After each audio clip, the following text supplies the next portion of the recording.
That's my point. That's what I was trying to remember.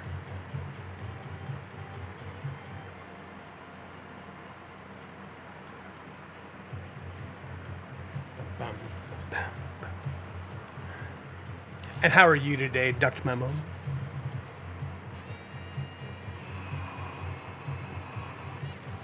And I hope it's like you ducked your mom, as in you're like, dodged her, as opposed to you ducked her, as in like you ventilated her with air conditioning. Do you still sketch for fun, or after work is drawing dull? No, I always sketch. Sketching so much fun.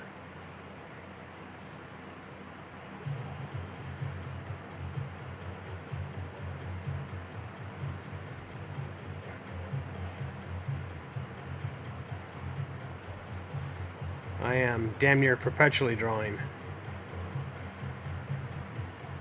I love what I do, so I do it all the time.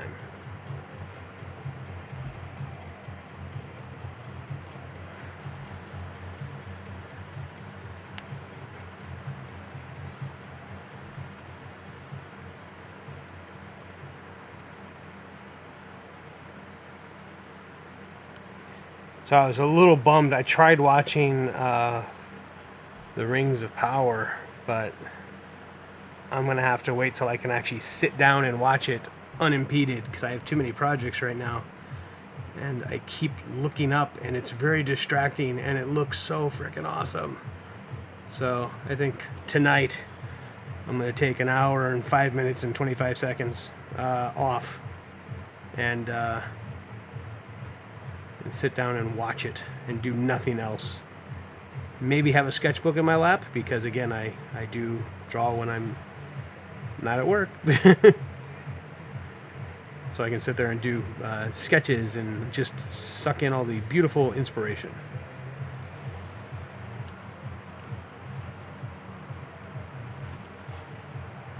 Single focus on. Yeah, see, I watch things in the background all the time. So, but like I watched Samaritan the other day in the background, because you can get a good chunk of the story, and you look up occasionally for like the action fights or whatnot, but you don't have to stare at every single frame of the film to either understand what's going on or to appreciate its beauty, because it's just it's kind of superhero schlock kind of stuff.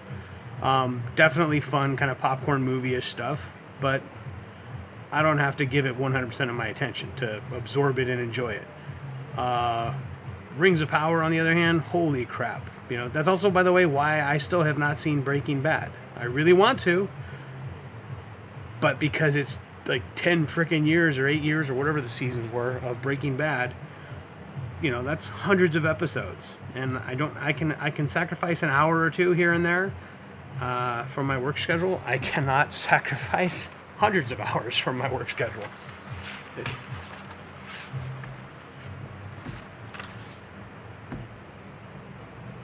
Someday, though, I do have it on my list. I will watch it someday.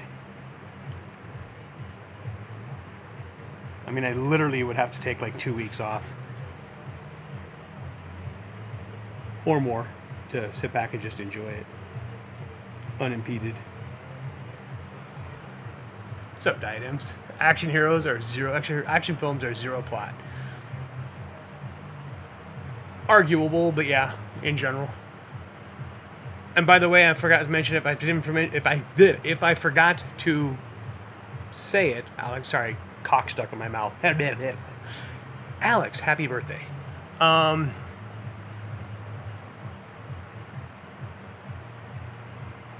Who knows? Mods don't care either way. My mods are pretty chill, so.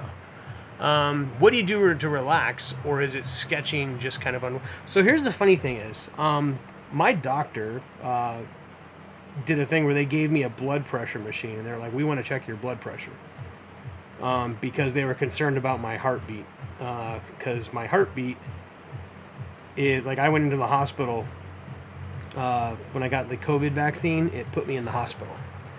And it was funny because while in the hospital, my heartbeat would drop into the 40s and sometimes into the high 30s as I was dozing off.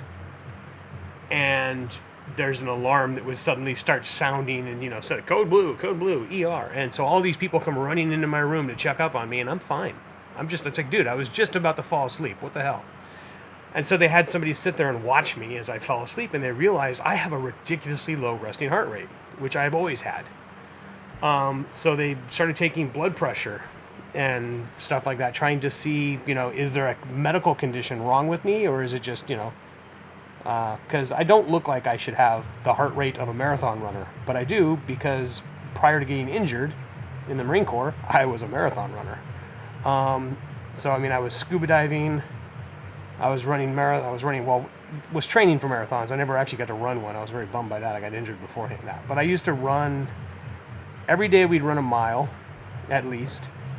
On Tuesdays and Thursdays, I think it was, we would run a 6K, and on Saturdays we would run a 10K. So I was running a lot. And we used to play a prank on the corpsmen when I was in the Marine Corps. The corpsmen were Navy here in the U.S. But I would pull a prank on them where myself and one of my other friends, who was also a runner, and a scuba diver, we discovered that if we focused really hard and kind of meditated, we could drop our heartbeat below where the electronic machines that would take your blood pressure and your pulse at the time could register. So if you could drop your heartbeat below 34 beats a minute, it would register you as dead. So we would sit there and kind of meditate and get our heart rates really low. And it was funny because the corpsmen would be panicking and running around, and they're sitting there looking at us like they're alive, they're talking and engaging with us, but the machine says they're dead. So the doctor would come over, and the doctor was old school, so he'd pull out a stethoscope and the old-fashioned handcuff thing for doing the hand-pumped cuff or blood pressure cuff. So he'd pull that thing out, and it was funny because he'd be like, verbally, he's all like, "Damn it, I've warned you, Marines, stop fucking with the corpsmen. They don't know how to take, blood pressure manually, or they don't know how to take a pulse manually, blah, blah, blah. Too much relying on computers. Stop fucking with them." And then he's sitting there taking our blood pressure, going, "That was funny as hell, keep doing it." And, see you Tuesday. And so we would literally go in there, and the doctor would have us fuck with the corpsmen. Because they didn't know how to take a pulse manually. They were relying on the computers for everything. So essentially, I have fairly good heart condition, or heart, beat, whatever. And they asked how often I work, and I mentioned that I work, 80 to 100 hours a week.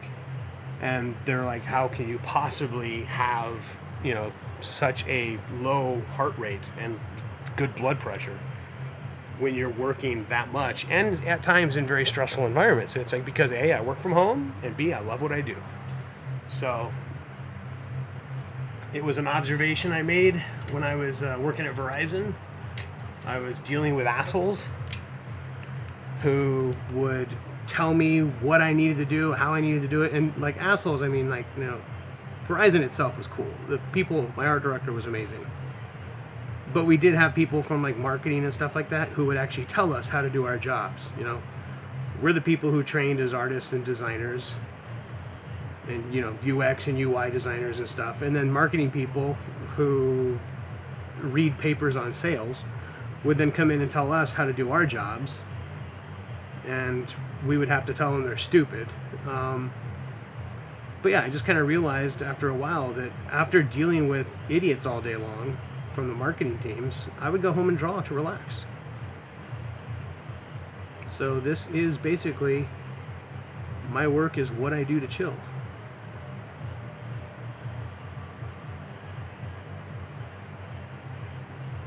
Sorry, long story short.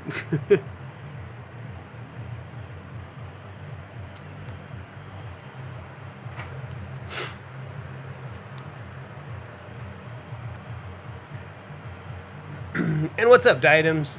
Breaking Bad is awesome. Plus, Better Call Saul would be would be interesting to get someone to watch Better Call Saul. Should you watch Better Call Saul first? Because I thought it was a sequel. I think most of these series these days could be 1 or 2 films, and be better. Yeah.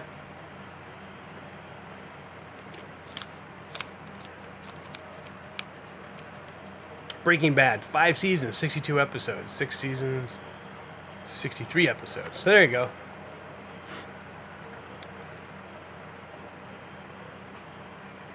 As a back pad to draw. This isn't even a back pad. This is a sheet of paper.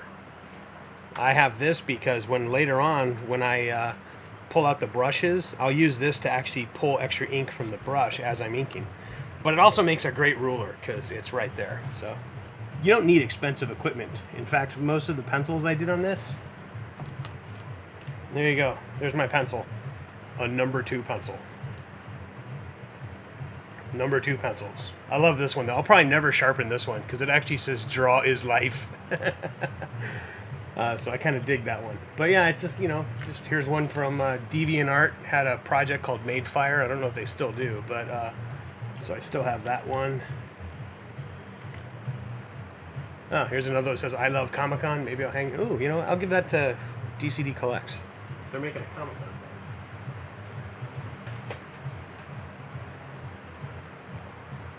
So it'll just be a funny goof thing to stick in there. But yeah, no, I have boxes and boxes of just number 2 pencils.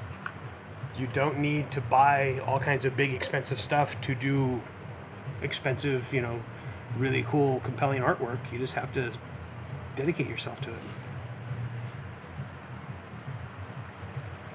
Long story short, too late, my wife. My wife would love your wife. Naughty Jarhead. Signed former wingnut. Lovely.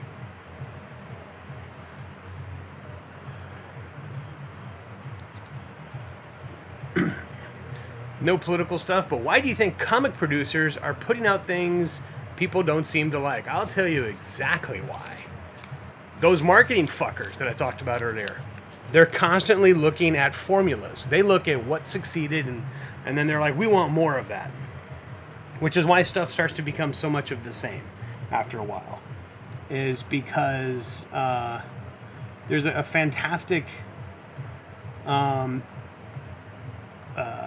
documentary. I think it's on Amazon Prime. We were talking about it the other day. It's Chris Claremont's X-Men. And it's actually a documentary on Chris Claremont, who essentially for 15, 20 years was the only writer on the X-Men. The problem is he fell victim to his own success. As the X books, went from being a canceled title to being, the best-selling book in comic books. The Marvel, when Marvel sold, it became a publicly traded company, and Ron Perlman, the guy who owned Maybelline, can't remember if it was Maybelline or Revlon, one of those. He owned a makeup company, okay? The guy was a big venture capitalist kind of dude. Not even a venture capitalist. He basically was just a pure capitalist. But he bought Marvel when they went public. Jim Shooter tried to raise the money to buy all the stock in Marvel, but unfortunately wasn't able to outbid this Ron Perlman dude. And so this Perlman basically, when he got in charge of Marvel, they just looked at it and said, oh, look, X books are selling, the X-Men title is selling really well. Make 12 more. No reason, no story reason, no compelling anything, just crank out 12 more because they'll sell just because of the name X-Men. And so, yeah, that's kind of the downfall at that point, is when they super commercialized the comic books and whatnot. I'm having a pain in the ass doing this because the sheet is bigger than my art table. You can see it curling up over here. I'm literally going up the wall towards my cameras. But yeah, that Perlman dude, he's the one who bankrupted Marvel. Because all they cared about, they didn't care about putting out quality content. They just cared about making sales. And they honestly, legitimately thought that as long as it had the word X-Men on it, or Spider-Man, or Fantastic Four, it would sell. So they just kept hammering out, Wolverine, best-selling book we've got. Okay, cool. Put out 30 comic books this month that feature crossovers with Wolverine. Oh, wait, not a crossover. It'll ruin the story. It doesn't matter. Just make him make an appearance. I mean, it became such a joke that at one point people were actually running it became such a joke at one point that there was actually a comic. I can't remember which one it was, but there were a couple of comic books that came out that says Wolverine does not appear in this book. You know, or somebody else was like, Wolverine appears on the cover only. Like, that was the big starburst blurb on it.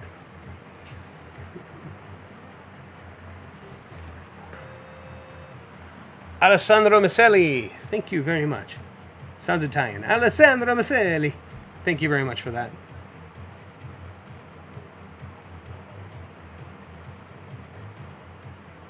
I got a friend who's Italian, and it's really funny. Every time something ends in a vowel, even though he's from the United States, he'll suddenly go full Italian.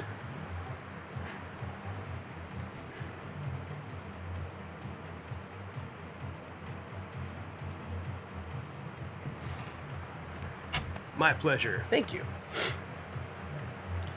So that's why you think the MCU is kind of dying. No, I think what's wrong is the MCU is, it kind of falls into the same thing where it's a victim of its own success. So, you know, you have,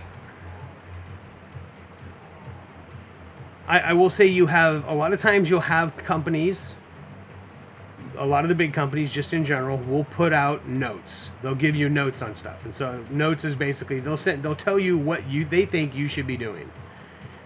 And those notes will come from, you know, at that table where people are writing the notes and stuff, you'll have people who are part of the marketing team.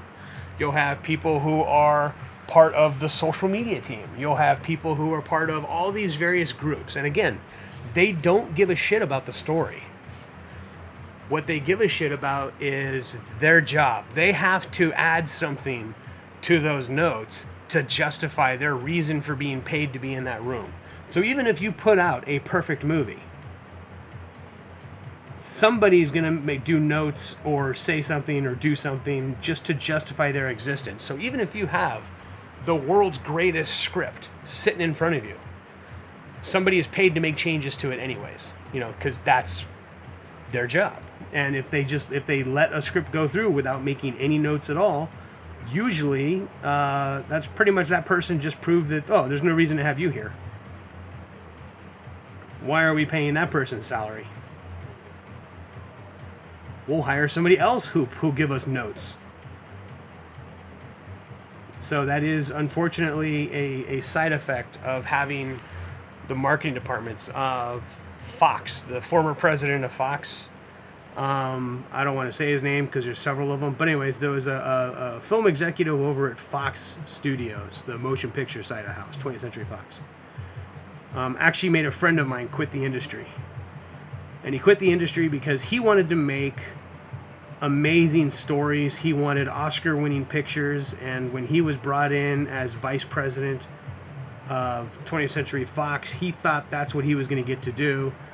And his boss directly told him, I don't give a shit about this schlock.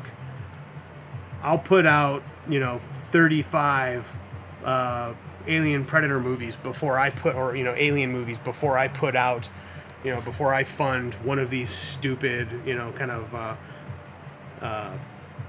critical acclaim drama things or whatnot. So it was really brutal. So my friend actually left the film industry because he wanted to make stories. He wanted to tell good stories, and he just didn't feel he was going to be allowed to do that in Hollywood. And ironically enough, he went and eventually ended up opening, he got into mobile app development, trying to do design things like webtoons and stuff like that to try and help out. I don't know exactly what he worked on, but I know nowadays he owns a chain of dispensaries. So now all those Hollywood dickheads are buying their weed off him. It's really funny.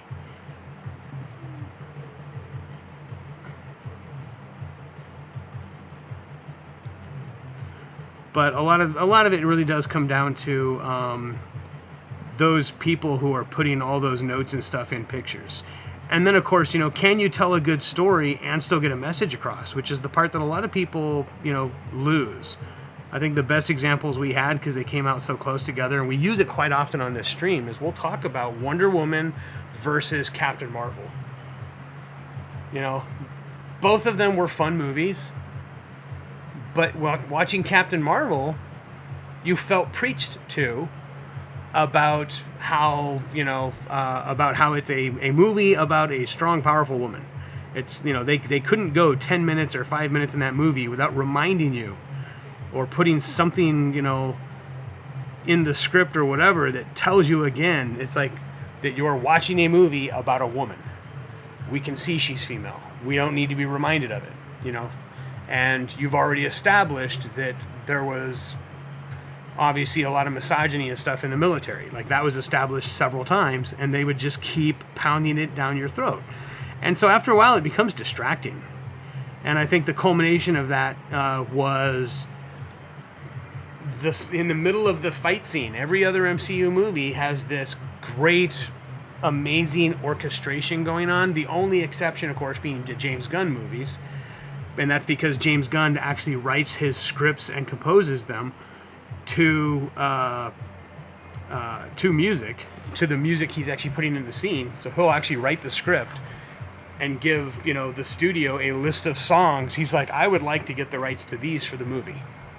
And if they say no to any of them, he'll go back and rewrite the script to another song he can get the rights to.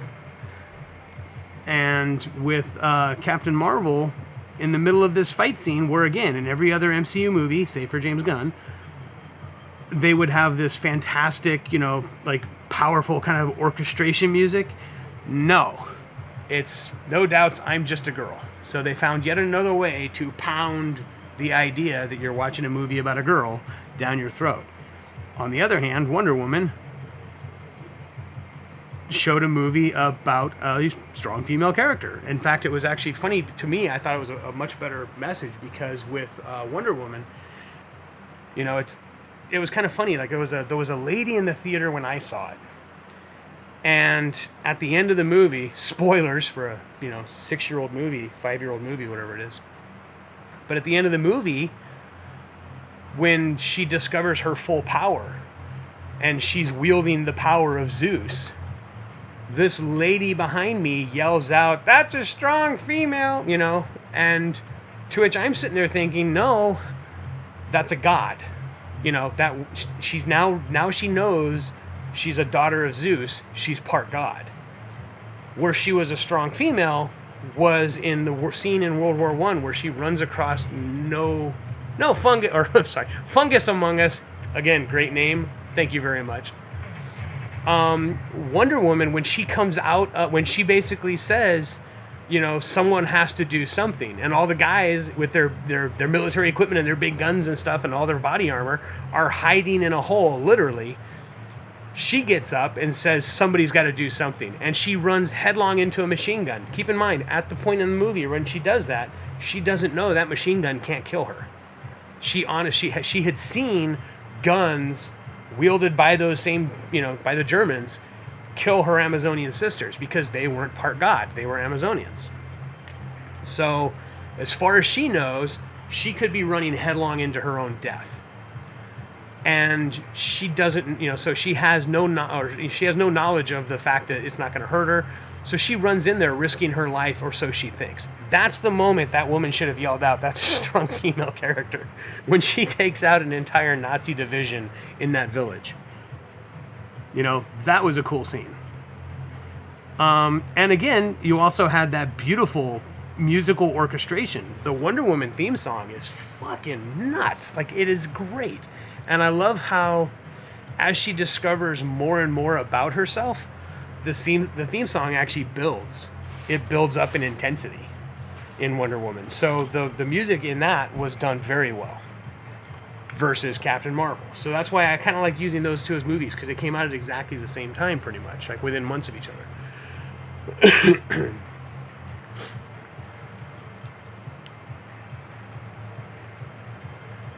I'm from Italy, of course. Perfect. I guess 90% of global population don't like most stuff. Yeah, and also you have things where, the marketing people, this is kind of the thing that Transformers catches a lot of flack for, is there's a huge audience in China. So, like with any references to a character being gay in an American film that's a big global blockbuster kind of thing, you'll usually have like one sentence or something that can be easily removed, so it can go to the Chinese audience, because in China they ban that. You can't talk about ghosts, you can't talk about dead people, or you have to handle it a certain way essentially, and because there's taboos in there. But also they don't allow any discussions of homosexuality in China in film, so the movies get banned.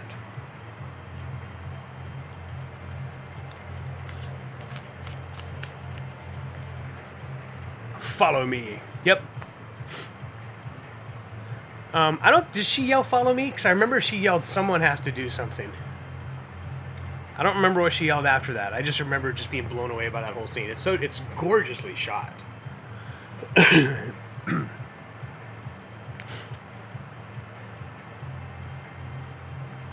Monster Call. I have not seen that one yet. I'll have to check it out. Isaac Perlmutter. Again, I don't really want to say the name of the person.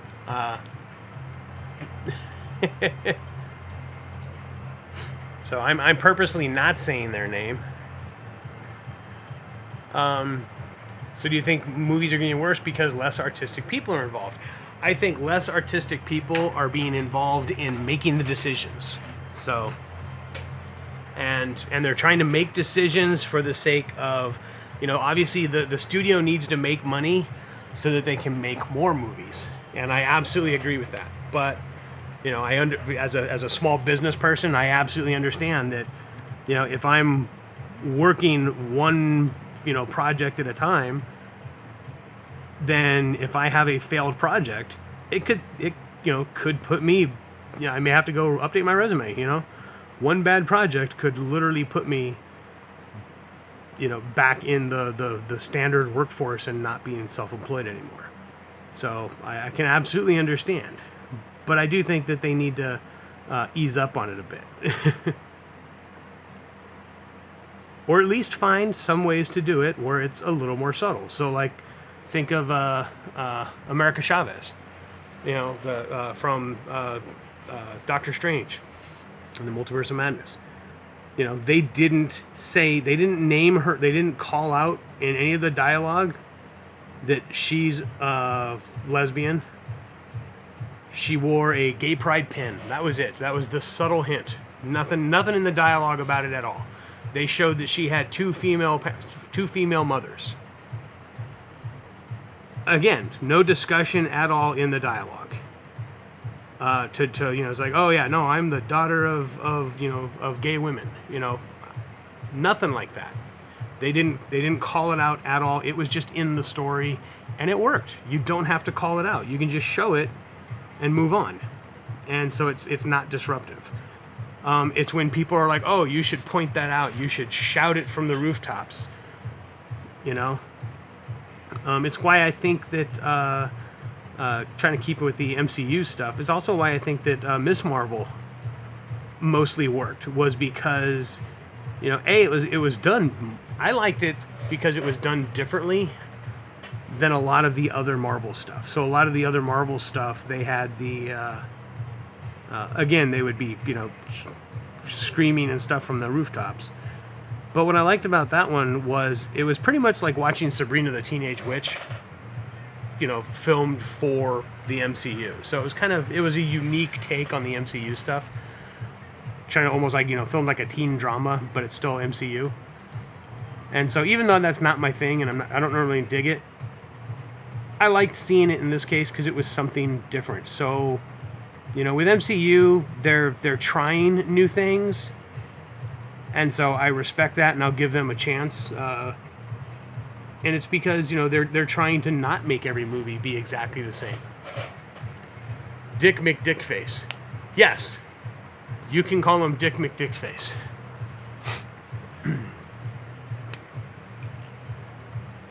But yeah, so that's why I think that Miss Marvel, worked. For the most part, it had its flaws, obviously, but I also think a lot of times, the audience, a lot of people have to remember the audience is more sophisticated.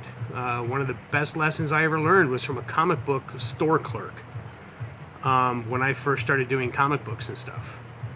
And it's I remember having a conversation with him, and he was flat out like, he was looking at some of my early work, and he's like, you and your writer, especially, thankfully he called out the writer more than me, but he did point out, it's like, your writer is underestimating your audience's intelligence. You don't have to hold somebody's hand and walk them through the story this way. And he was absolutely right, And this is just a comic book store clerk. Granted, he was a lifelong clerk. Like, it was literally his only job for like the last 20 years was working in a comic book store. At the time he told this to me, and he was there for another 10 years afterwards. I think he only recently retired. But yeah, it's... I'll give MCU a little bit of a pass when they have their missteps. Because a lot of times also the people can claim that like, an MCU movie bombs if it doesn't bring in $1.5 billion. And so I think that's kind of a stupid criteria. That's kind of what killed the movie Solo. I actually enjoyed the movie Solo. Again, it had a lot of flaws. And a lot of that can be brought down to production issues. The original, directors, as amazing as they are on their other projects, the rumor was that they were filming a hard comedy, and that wasn't what Disney wanted, and nobody was looking. They weren't showing anybody dailies and stuff like that, so the movie got really far in advance before they finally pulled them off the movie. And then Ron Howard had to come in and basically, figure out how to salvage a movie that was already filmed.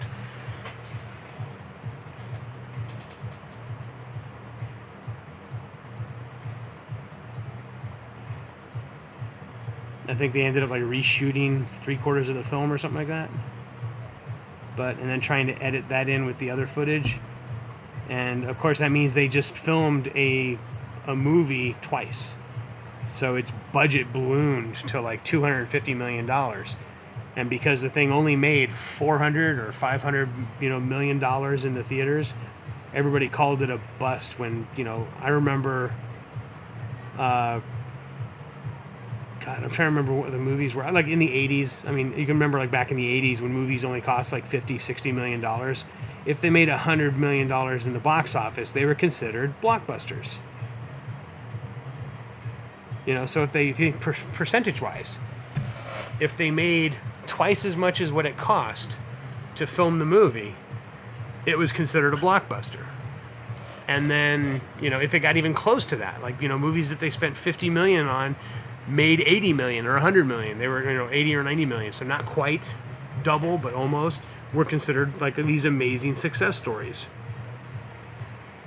And I think it's just people's perspective of what they deem successful changes, especially in the case of like superhero movies, because you have to deal with the fact that, Avengers brought in $1 billion.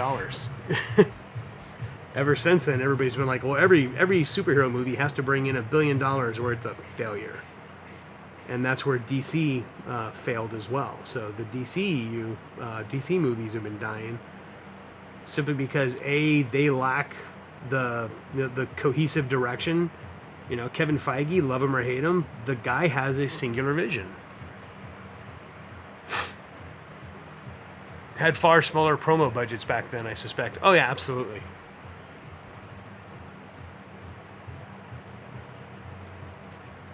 Well, they used to use this really cool thing back in the day called a movie poster to excite people to go to the movies. So they would spend a boatload of money making these gorgeous, like, hand-illustrated movie posters.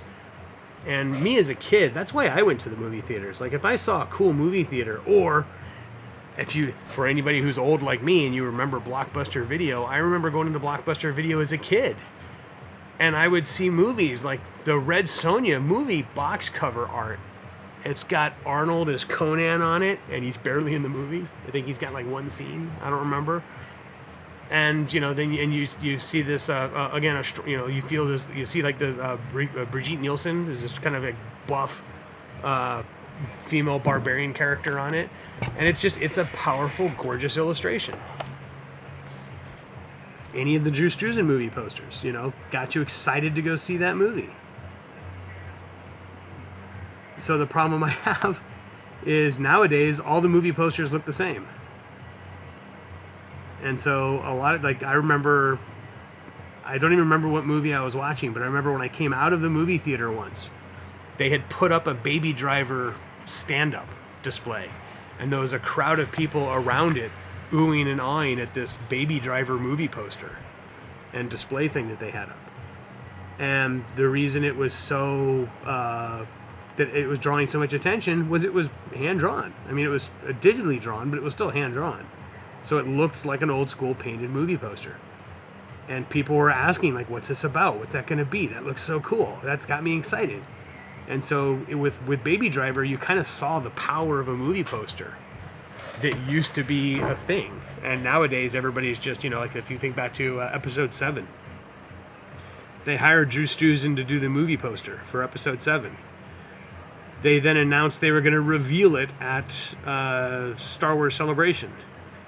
And instead of revealing the Star Wars movie poster, they released a print of the artwork that they had Drew Struzan draw, which, granted, the artwork was gorgeous, but then when they released the movie poster was just so crowded. I mean, even Harrison Ford cracked a joke, because I remember in an interview, they were asking about, why wasn't Mark Hamill, why wasn't Luke Skywalker on the movie poster? And Mark Hamill said they ran out of room. Harrison Ford said they ran out of room. And I just thought it was really funny. Because it was such a ridiculously crowded, cluttered, still, I thought, very well drawn, as far as the actual technical execution of it was great. The problem is Disney had decided on that particular one that rather than doing a traditional movie poster, they were going to do something where they could do, so here's your movie poster aspect ratio. And so you had like the main characters and stuff like that, all kind of like in this pyramid shape. You had all these other stuff and stuff going out this way, whatever. And then they also wanted something that would work on Facebook. And so now you have that same, the pyramid shape is here. All the stuff that's on the bottom has now been moved. So the stuff that was on this side down here has been moved over to this side, and the stuff that was down here got moved over to there. And so they made artwork that they could cut up and reformat it for different formats as part of the marketing campaign. And in the end, I think it hurt the marketing of that. And granted, it still made $1 billion, so who gives a shit, right? But it made the I remember when episode 1 came out, people would actually, there was no YouTube back then, so people would actually buy a ticket to go to the movies, really bad movies, just so they could see the Star Wars movie trailers. And then they would leave right after the trailer. So really shitty movies were making a boatload of money.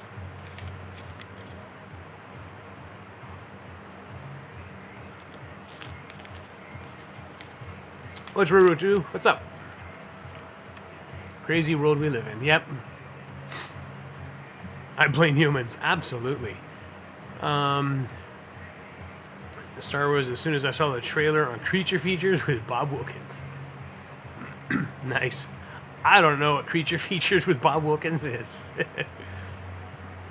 They don't have the metadata for the design those marketing companies uses. Yeah. Well, actually, the funny thing is, the marketing companies were the ones that were commissioning those posters originally. So, you also have things like it became kind of an issue where, like I remember the Hook movie poster. There was a lot of people bitching about that, or there was not a lot. There wasn't a lot of people bitching. I believe, and I could be wrong, so just legend has it, that Julia Roberts, her agent, was really pissed at the Hook movie poster because Julia Roberts' character is so small compared to all the other characters. Well, it's because she played fucking Tinkerbell, a fairy that tall. But her agent got pissed because, well, this is Julia Roberts. She should be like the biggest character on the movie poster. And so there was a lot, the director and everybody else were fighting back against this, this requirement from somebody that was just kind of stupid because it's, you have this requirement that's being put on you by somebody else that actually hinders the marketing of the thing, because they're like, oh, well, that person wants to see their face bigger. And I don't know if it was Julia Roberts or if it was her agent or whatever, but yeah, so again, legend has it. But just stupid crap like that interferes with, the quality of the materials we get nowadays. That's why I liked doing stuff. I like working on small projects like this. As I say, I'm inking a giant piece. But small is in, like, this is the H.P. Lovecraft Film Festival. I asked them what was their theme, what do they got going on, and they're like, yeah, we've got this idea that it's a Great Gatsby meets H.P. Lovecraft kind of thing, so 1920s. So hence the Art Deco design stuff and the Art Deco statues in the background, the reliefs, and the staircase and whatnot.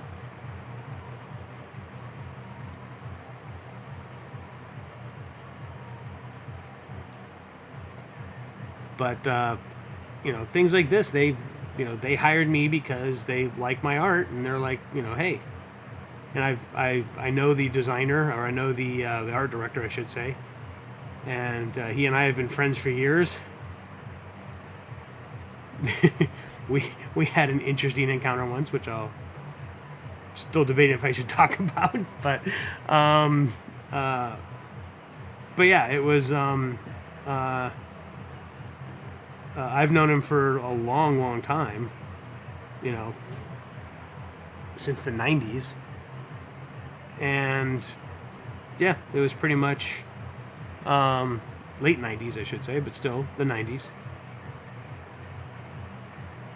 But he's a very accomplished designer.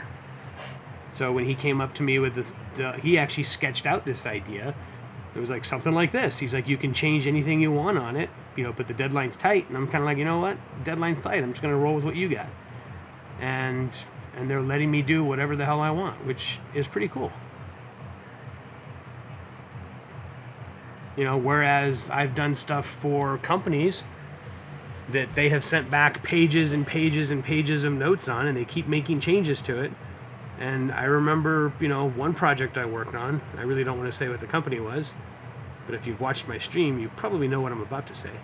But I worked on a project for one of my biggest clients, and it was funny because they kept going back and forth for months, making edits and little tweaks and changes to a project.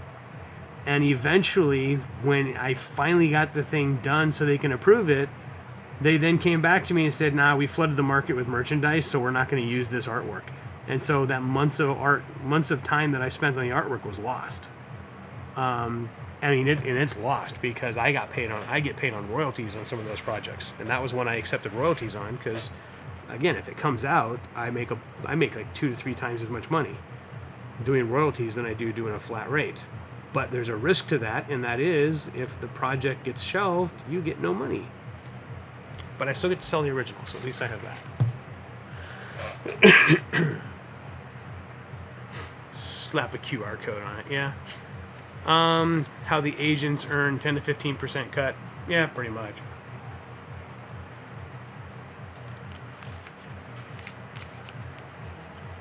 We have to represent our clients so we can get the next project. Well, the worst thing is a lot of times it's to the detriment of their client. So, there's think of the scenario of somebody who pushes really hard to alter the merchandising and whatnot,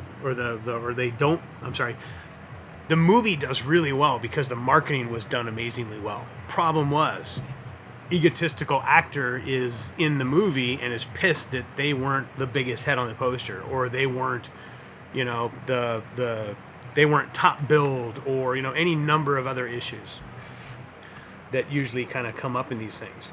So that agent who managed to secure a deal for a movie, the person gets paid a lot of money, but because they're kind of arrogant and full of themselves, they let that agent go because they didn't get enough face time.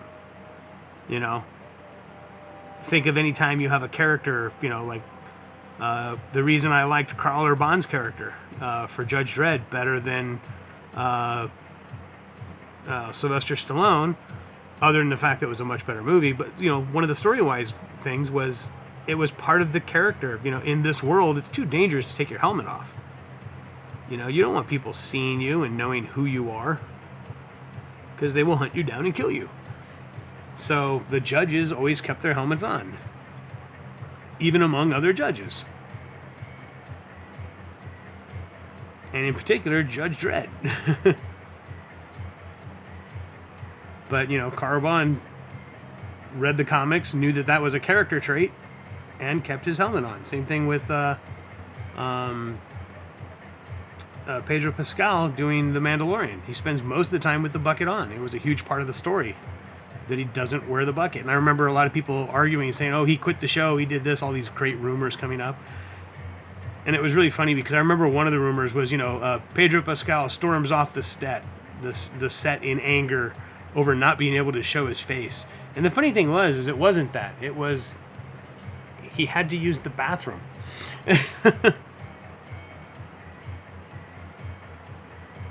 And there was never any reason, he never stormed off the set in the way it was described for the reasons they described.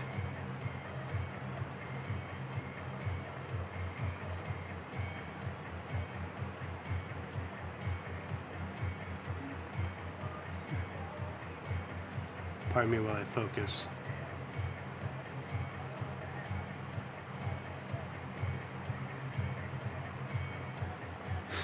He wasn't mad, he just had mud butt.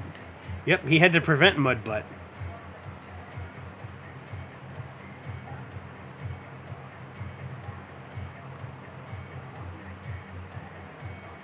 But yeah, I mean, he had to come out with a press release, I think, like the next day, saying, no, that's not what happened.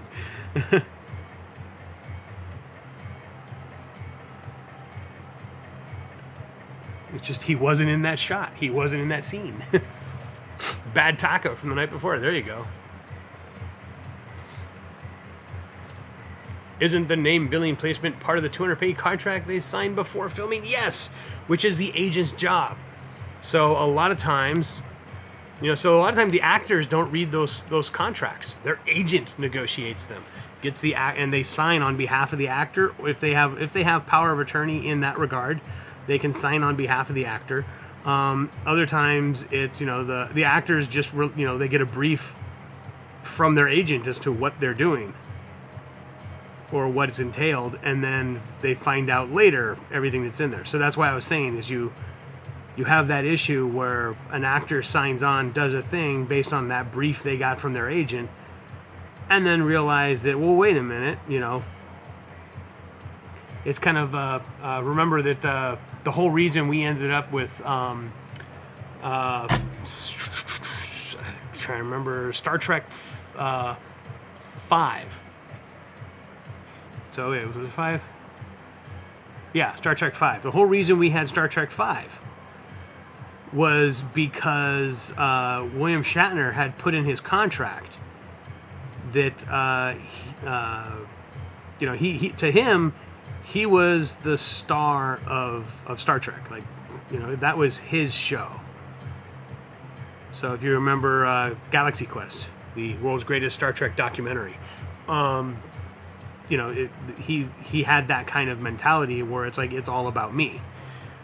Problem is in, you know, as the series went on, the breakout star of the show was actually Leonard Nimoy. Like, Spock's character was immensely more popular than Captain Kirk was, and so Shatner started getting offered less than Leonard Nimoy was, and so he had put in his contract at one point what's called a favored nations clause, and the favored nations clause essentially stipulates that if Leonard Nimoy got anything, William Shatner also got to do it. And since Leonard Nimoy was asked, you know, he asked if he could direct Star Trek 3, which made a boatload of money. So then they did Star Trek 4, which made a boatload more money. William Shatner's like, well, you know, hey, favored nation clause, I want to direct the next Star Trek. And so they had to let him do it contractually. And obviously that didn't go very well. Not entirely his fault, by the way, but, you know, it still didn't go very well.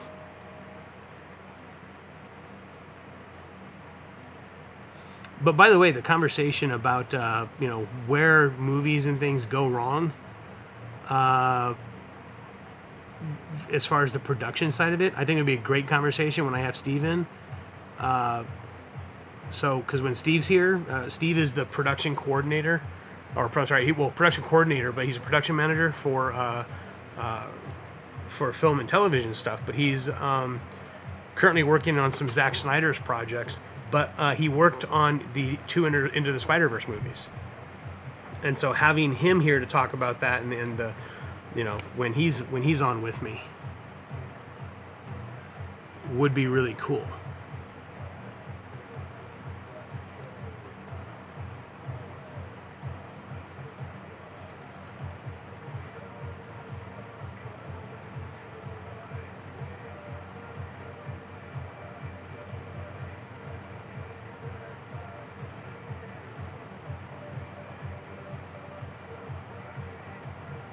Sorry again, I stop talking when I'm doing the delicate inking stuff.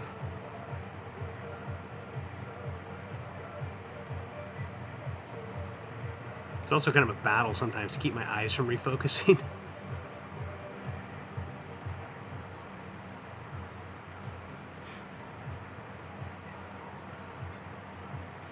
Oh, by the way, I saw the comment about Rings of Power. I have not seen the Rings of Power posters. So I've only seen whatever the media stuff is that's on Amazon Prime.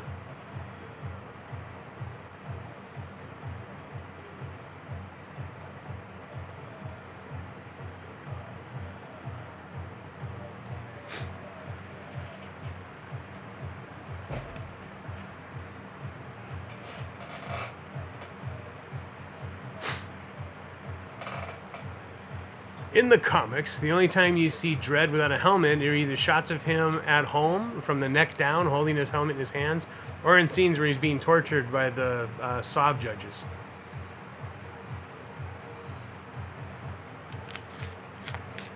And those scenes are drawn with stuff or people blocking the face. Yep.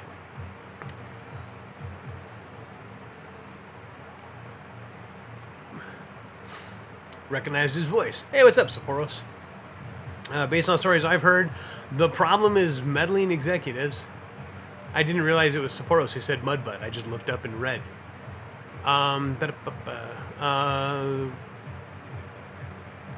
Two episodes of the original. I think I've only seen 2 episodes of the original series. The original series I enjoyed.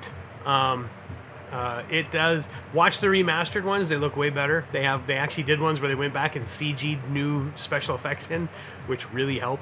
But overall, it's still keep in mind it's still 60s television. So, but it's actually I enjoy it. I think it's fun. I think that's the whole purpose of television and stuff for the most part is escapism. Especially when you're dealing with something like science fiction. And I'm a big fan of that. I think that it's so you go in basically with low expectations. You'll enjoy everything. But based on stories I've heard, the problem is meddling executives fucking with an established, successful thing. Exactly. So what's funny is Wonder Woman. Everybody keeps talking, like we'd mentioned earlier, that Wonder Woman 84 was crap compared to Wonder Woman. Part of that reason is when they were making the movie Wonder Woman, nobody wanted to be involved in it. All the executives and stuff like that were convinced that movie was going to fail. So they essentially just all were like, nope, we're not doing it. We're not going near it. Nothing. And they all kind of backed away from the project. And then, of course, the movie then went on to make, ridiculous amounts of money. It became like the most popular movie that DC had put out at that time, or pretty much since Batman, anyways. But as far as the DCEU stuff, it's the best movie they had. And so, yeah, it was just suddenly all these people who were like, we'll put our name on it so we collect the check, but we don't want to interfere. We just do whatever you want so we don't get blamed when it bombs. Suddenly they also couldn't take credit for its success. So when the next movie came around, now they're suddenly like, oh wait, we got to change this, got to add this, got to do this, we're going to do this thing. You know, find a way to bring Chris Pine back because, you know, sexy dude, gotta have this sexy dude. And, but yeah, so it was just, you know, it starts to, it interferes with the story.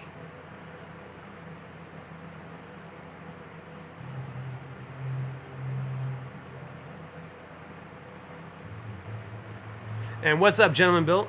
Pleasure seeing you again.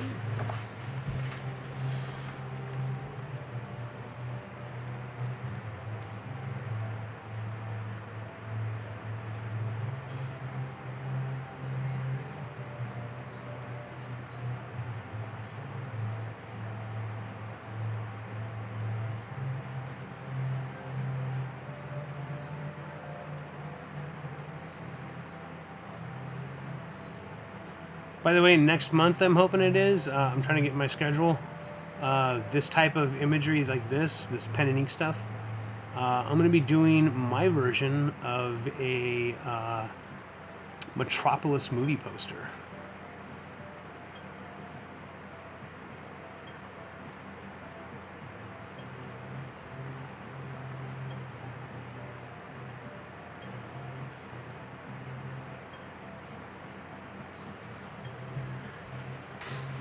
Jev says, lurk. We have a lurk emote, by the way. I love this lurk emote. I use it all the damn time.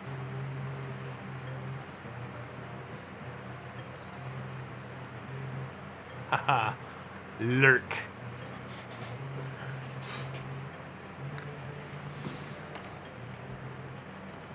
The ultimate lurker.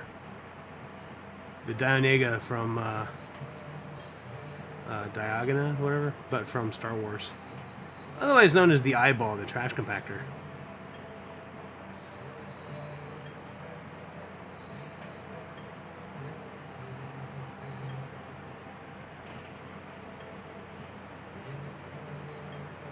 Fungus Among Us has Dianoga, yep. I can, again, it's one of those things where it's a made-up word, so trying to figure out the pronunciation is always kind of like, ugh. Like, Twi'lek was fucking me up because, like, for years, I called them Twi'leks, and then in Clone Wars, they called them Twi'leks, and then later on in Clone Wars, like, after everybody's all like, oh no, we've been saying it wrong all this time, somebody else came in Clone Wars and said Twi'lek. And it was like, God damn it, which one is it? And then, of course, in Mandalorian, they refer to him as Tweaks. And it's like, you son of a...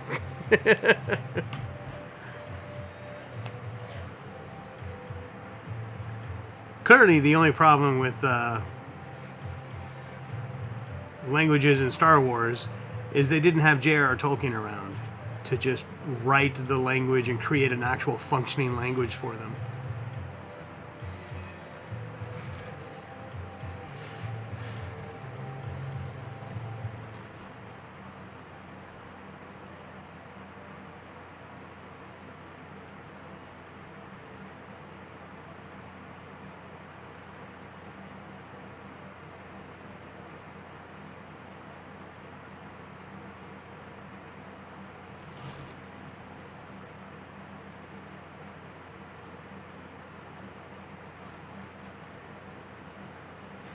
Too many alien species in Star Wars.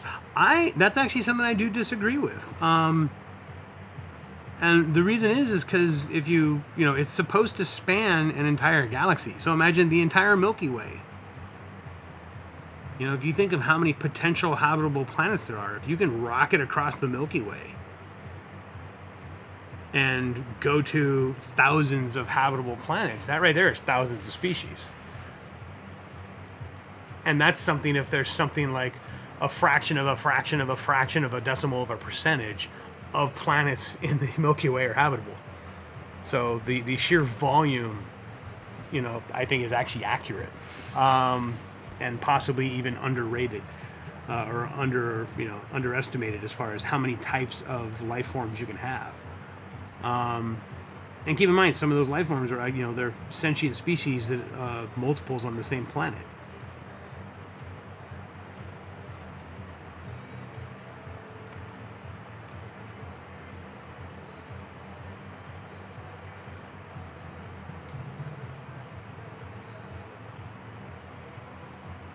Although I'm also talking from the standpoint of a creator and as an artist.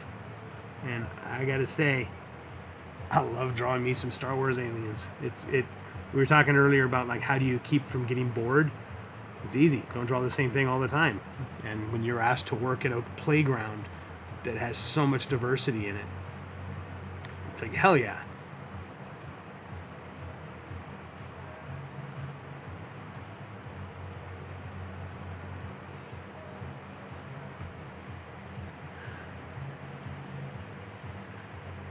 Twi'lek is one of those things I would assume is a regional thing. Yeah, I'm pretty sure.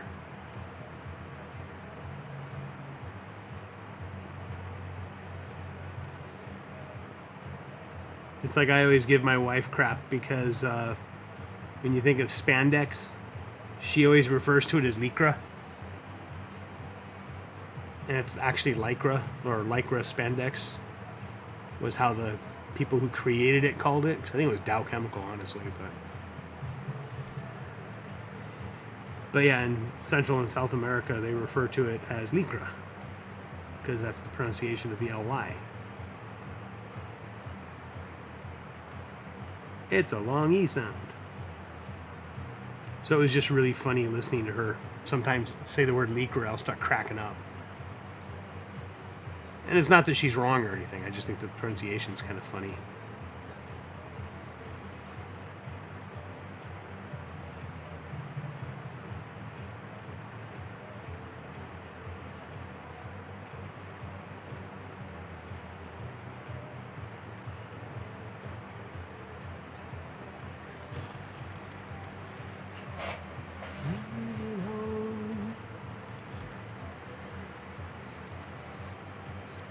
Only bitch about these pens is you can't, like, the caps don't, like, all these other pens, you can do that, problem solved. That one you can't. Drives me frickin' nuts sometimes.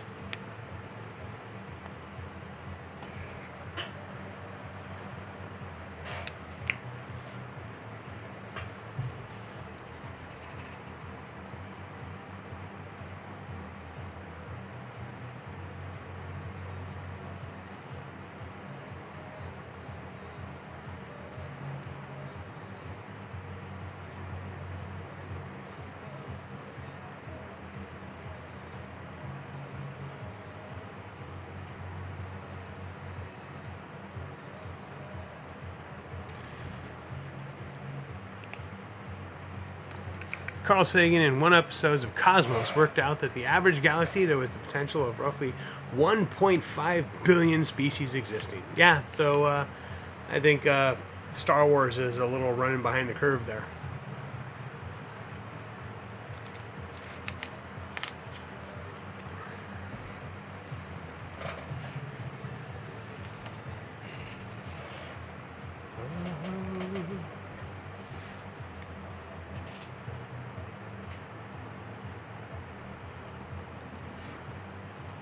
I'm gonna sneeze.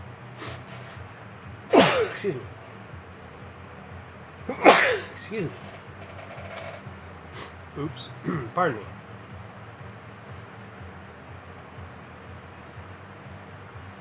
Another kind of peace.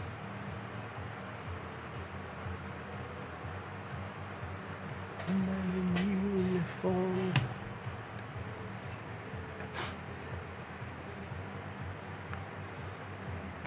Protect the art. I do. I sneezed the other way, away from the fan.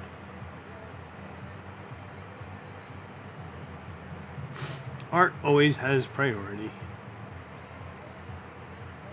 I think the Carl Sagan thing was intelligent species.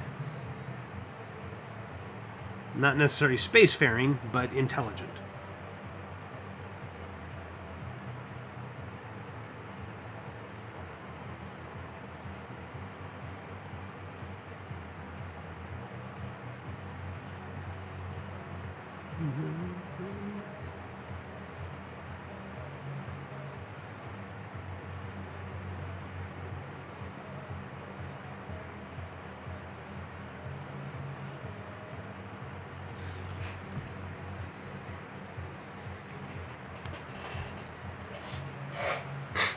Excuse me.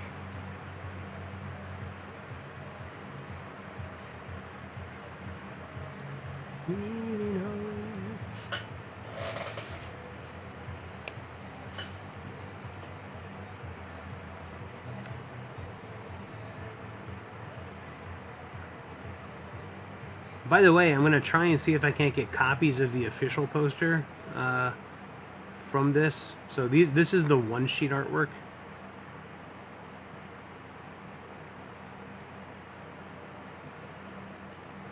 That they're going to use for the film festival.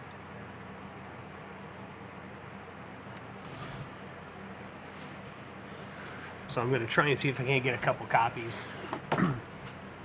But I do have the rights. I do have the copyrights on this, so I can actually make prints of it as well.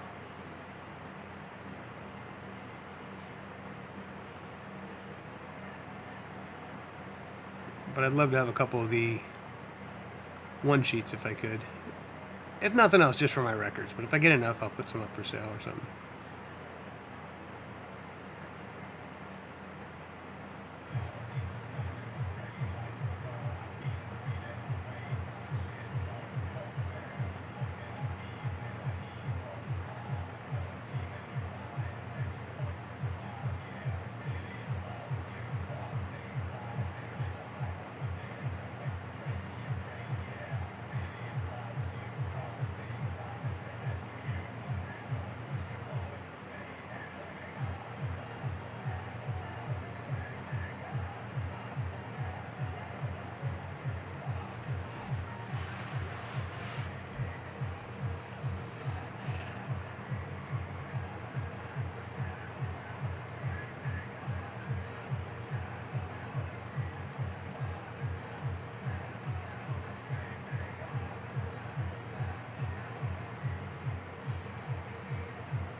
Does Twitch still play Cosmos, or did they lose the rights? Because I remember I used to watch that a lot on Twitch.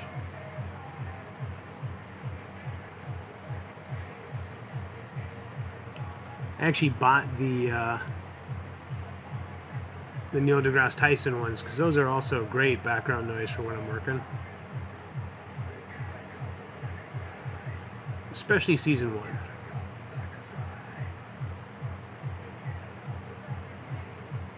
I like season 2, but I think season 1 is just much better background noise for me.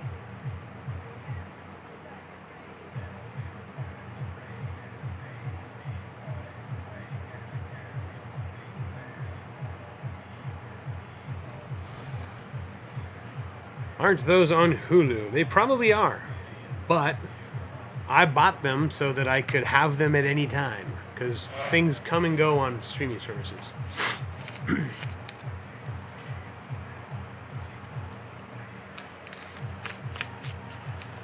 Funny thing is, I think they're also on Disney Plus, and I have both because I have the Disney Plus package.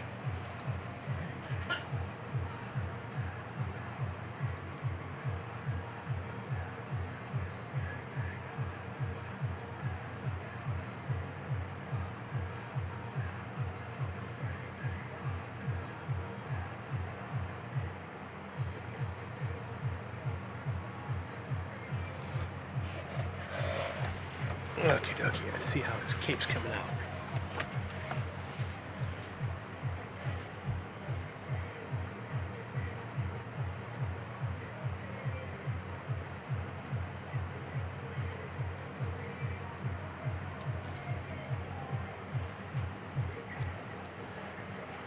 Let's pull out the other pen. This is the one I got from Dan Brereton, which is awesome pen, I might add. So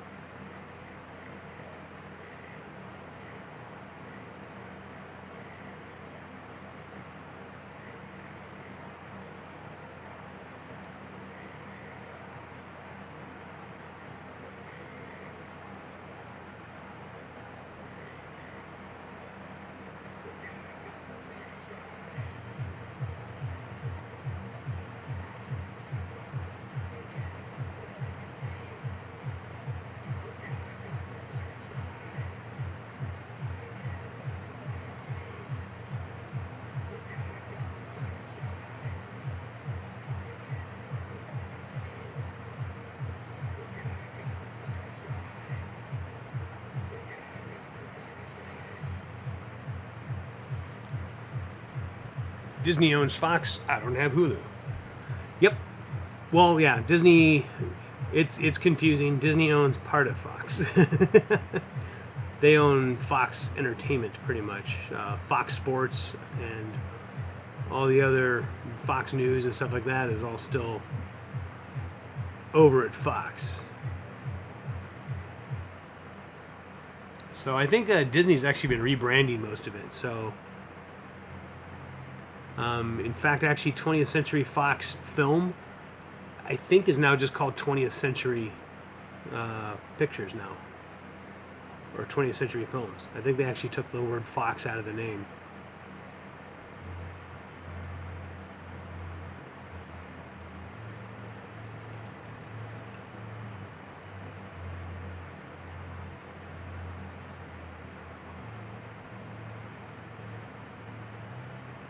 Which, let's face it, as far as Disney branding goes, probably a very smart move.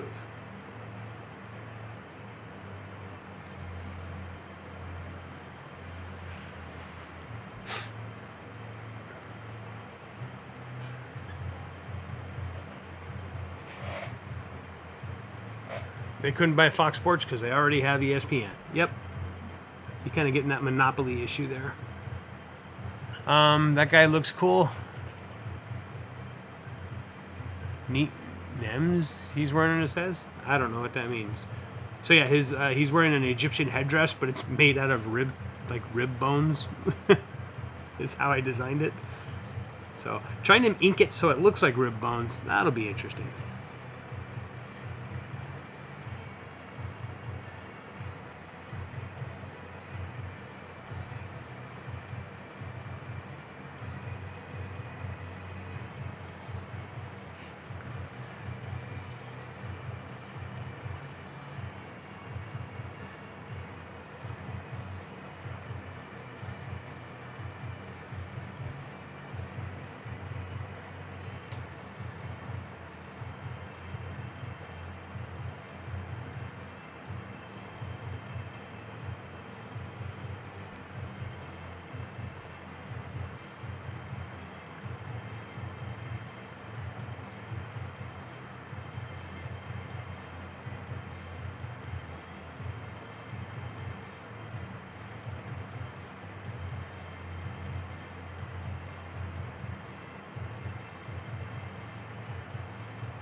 Let's see, do I have another? Could have sworn I had another size pen. Let me see if I can find the smaller version of that. If not, I'll switch to my. I do have my trusty microns, but.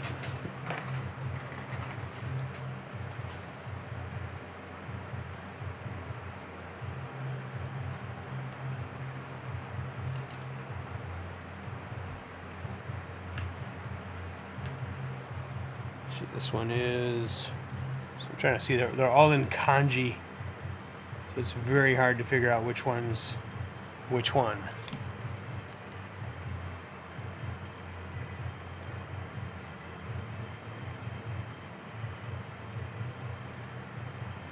Nope, I think that is the smallest one. Yep. Bummer. Means I have to switch out to the custom microns again.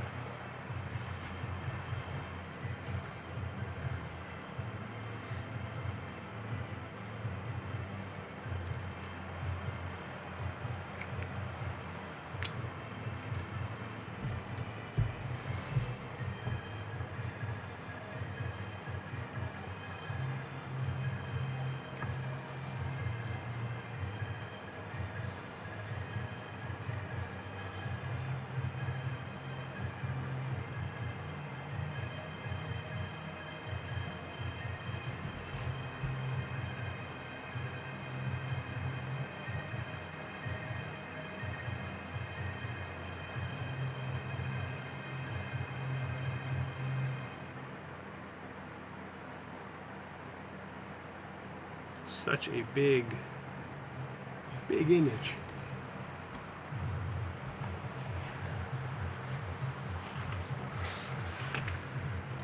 So this thing, just so you guys know, is roughly, it's 20, actually this paper is 29 by 30 inches.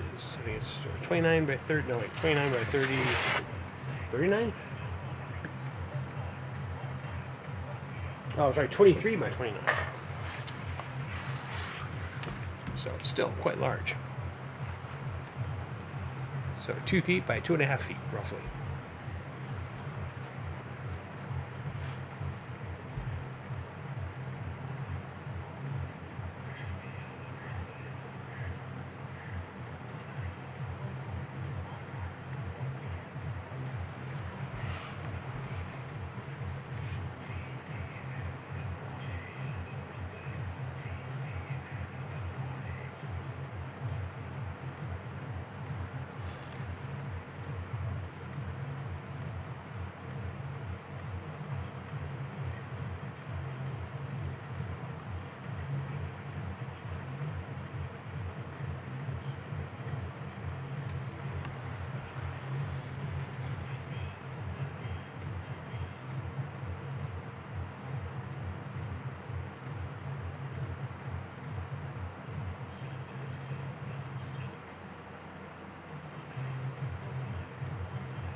So you have to fight the urge to get the lines, because when I use the thinner pen, I always try to get the lines closer together.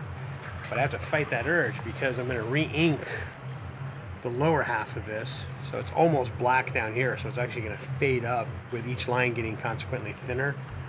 So it's a lighting effect I'm going to go for, but kind of just to show that he's being lit from above. The problem with that is if I put all the lines too close together, I can't thicken them. So I've got to, like here I may have went too close together, so I got to make sure I'm not doing that elsewhere.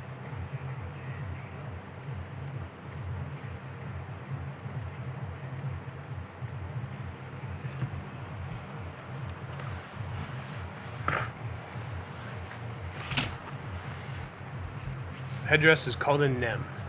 Nemes. Nems? Nemes.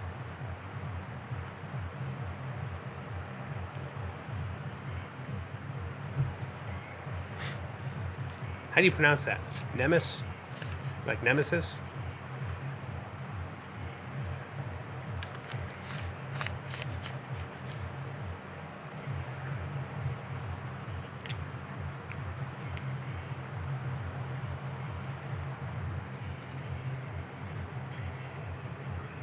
No problem. Thank you for enlightening me, though, because I love learning. Speaking of loving learning, at one of these days, I'm going to go to my garden and bring in a bunch of leaves and stuff and be like, hey, what's wrong with this plant?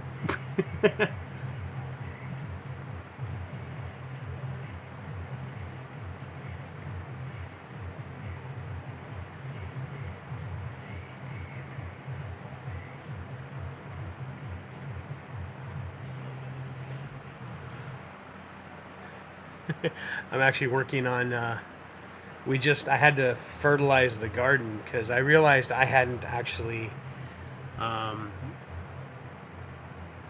when I was a kid doing the garden stuff, I don't know if my mom ever like attempted to fertilize the garden or if it was just her throwing crap in the garden that kept it fertilized, because I don't remember her ever actually going out there and treating the garden to, like,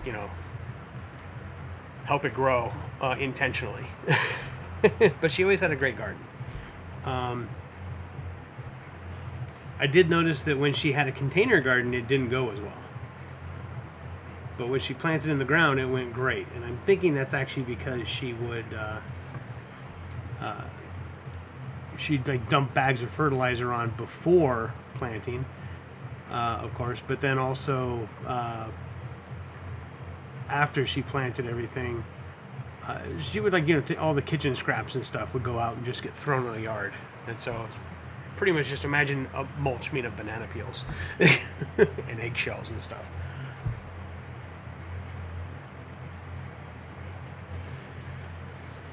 Whereas me doing a container garden, I didn't do any of that stuff. So I've been realizing that the reason my tomatoes stopped producing so much was they're heavy feeders.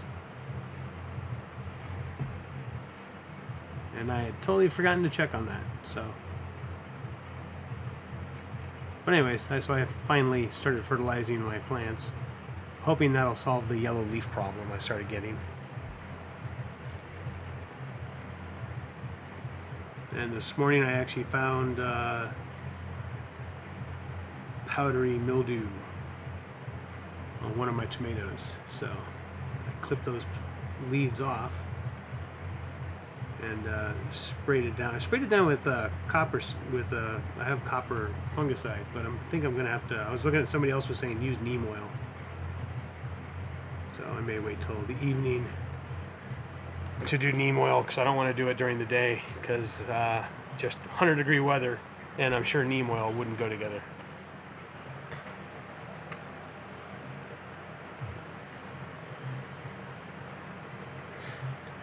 Fertilizing is not as good. Fertilizing is not art really, but what do you think so many kids now just can drift into the art industry without much thought? That gets interesting. We'll have that conversation here in a second. Fertilizing is not as good as mulch, to be honest. I actually use a mulch mix that I pick up at Home Depot. It's organic. It's mostly wood chips. I want to use straw, but I can't get any good source of it out here.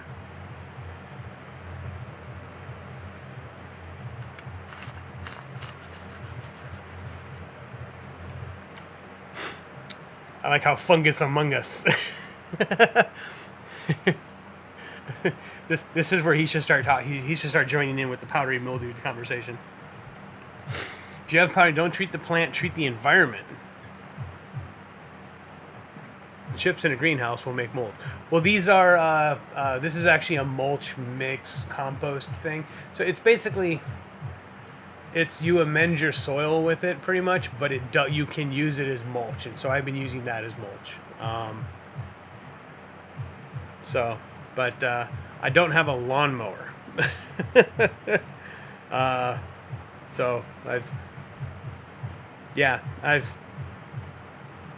I do actually mulch my front yard with leaves from the tree. So we do that. I'm just talking like my garden.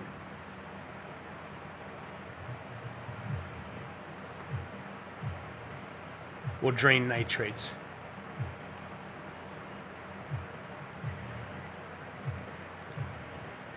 What do you mean drain nitrates? Like I lose nitrates?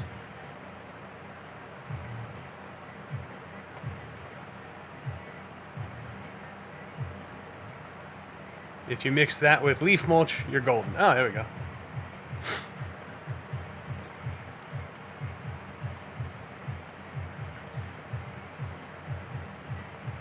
I wouldn't know how to treat the environment, so that's why I'm with I ducked my mom says treat the environment, not the plant. And I don't have a greenhouse. I have been progressive. I built sun covers yesterday. Yesterday morning I went out and I have 50% shade cloth. So because we have like a week and a half, 2 weeks or whatever of like 100-degree temperatures roughly. So to help protect some of my pepper plants, my bell peppers and other stuff, other types of peppers. I've also got like banana peppers, jalapeno peppers. If it's got the word pepper in it, it's probably in my yard, except for black pepper. But yeah, I built shade racks basically to put over They're kind of just lean-to designs that hook into the top so they don't blow around. But yeah, all my stuff's out in the open. It's not in a greenhouse. Maybe someday I'll have the money to build a greenhouse, but I got to take care of other stuff first.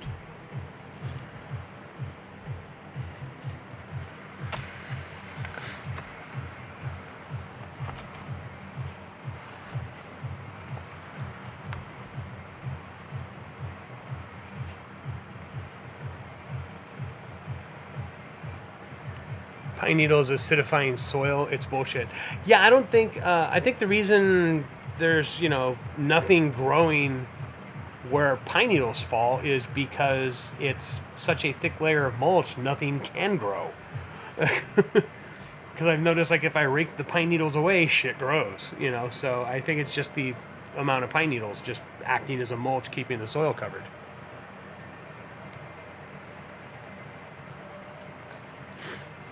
I just mean people killed by overwatering because of humid kitchens over winter. Oh yeah.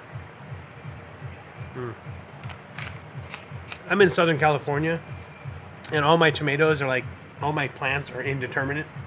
So as long as I don't get a nasty frost at some point, I'll probably have tomatoes year round. And I'm near the ocean, so I don't get frost too often out here.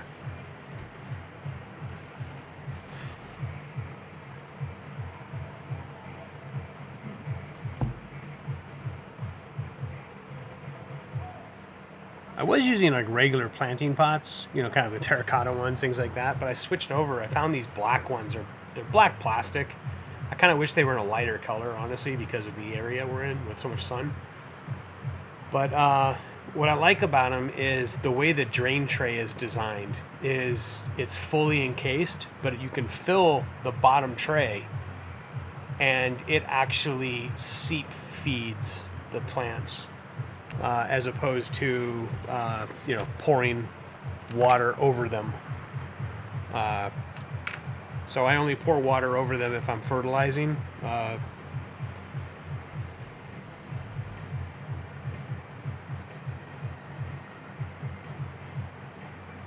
So what I've kind of started doing is we've got a new system we're using because we just fertilized. So on Wednesdays we water the tops, and then on Sundays we water, on Wednesdays we water the bottom. On Wednesdays we water the tops, or whatever, the opposite. Yeah. So it's a 3 and 4 day water cycle.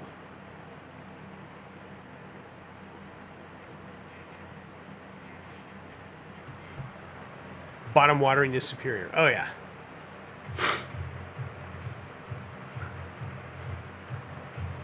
We only water on Wednesdays and Sundays. Although I will admit some of the plants that are not in those pots, I had to water today, like our basils and stuff like that. We had to. They were starting to dry out quite a bit, more than I liked having them dry.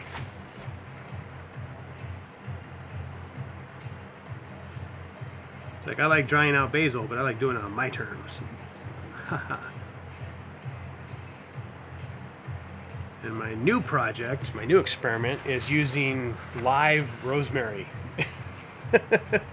as mulch. So the idea of using rosemary in the potted plants as a ground cover, essentially. We're going to try that on a couple of them and see how it works.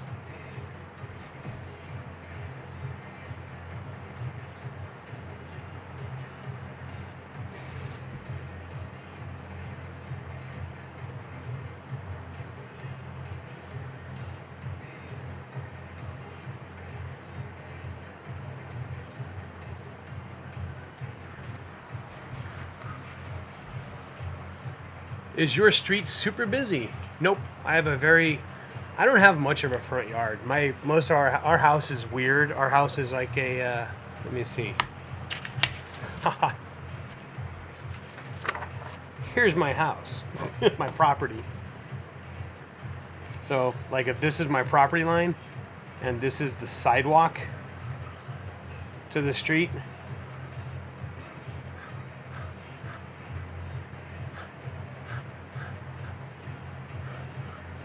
Oops, up a little more. Probably up a little more. Yeah, but that's my house. It's a giant L shape.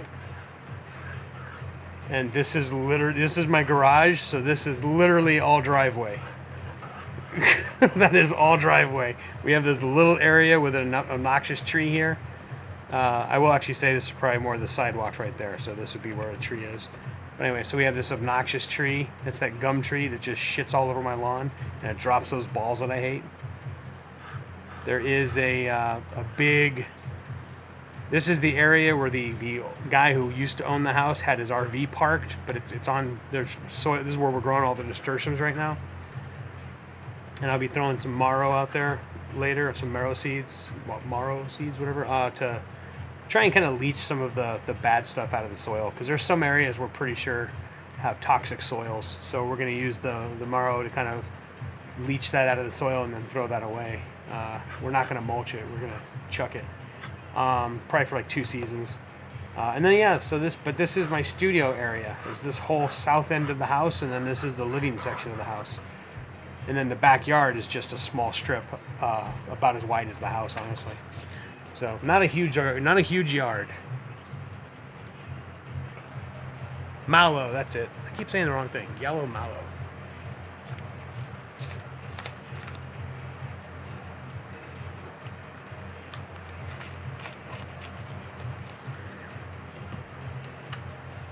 Are you strimming or a different variety? I don't know what strimming is.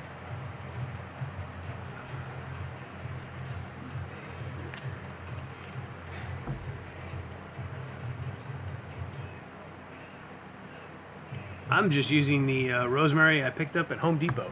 I have one that's growing in the backyard. It's doing okay. It doesn't grow very tall. And I was reading some other thing where somebody was talking about that you can actually put this in you could grow it as like a companion plant. Because right now I use beans as a companion plant in the planter with the tomatoes because nitrogen fixing.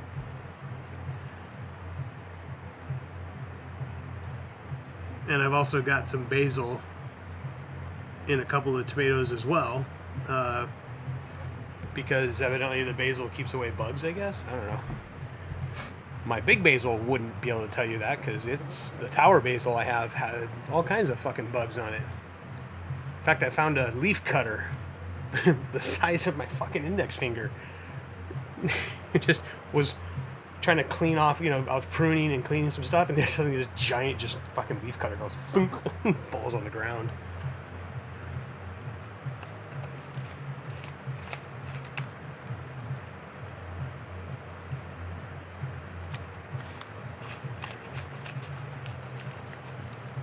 Basil and mint attract them. They're more sacrificial. Oh, that's good to know. It's cutting with a strimmer, so handheld mower. I have a pair of little shears, little scissors. They're only about like that big. I just snip, snip.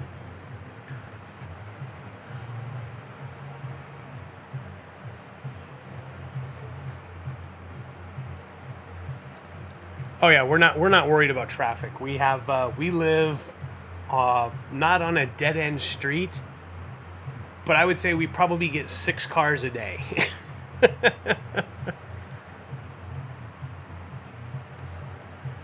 Never plant mint in the ground. Oh, are you talking invasive?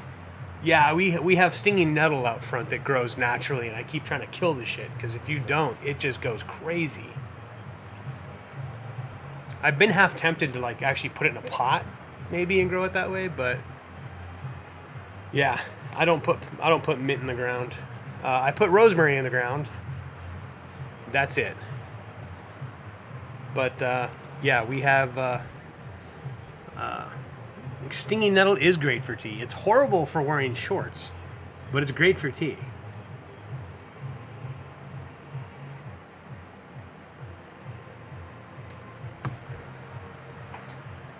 Stinging nettle is really good to make fertilizer. Really? Maybe I'll let some of it grow so I can just prune it back and use it.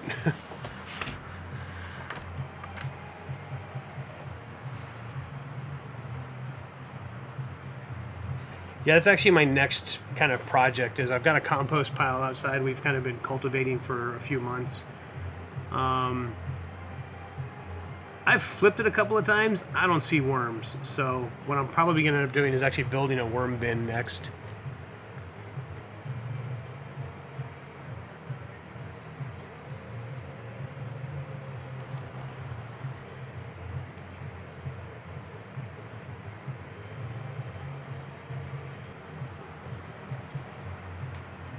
Compost tea is fucking rank. That's why I want to make the worm bin. Is I want to make the bin where it kind of keeps it mostly contained, and thankfully the side of the house where I'm going to put it, there's no windows.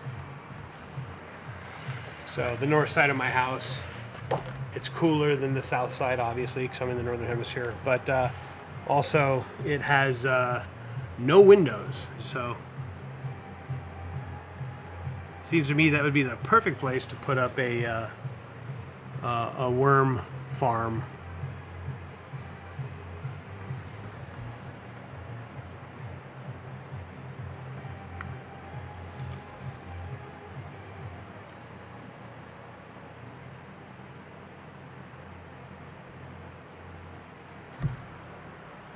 Gonna link you some videos. Oh, send them to me in Discord if you would.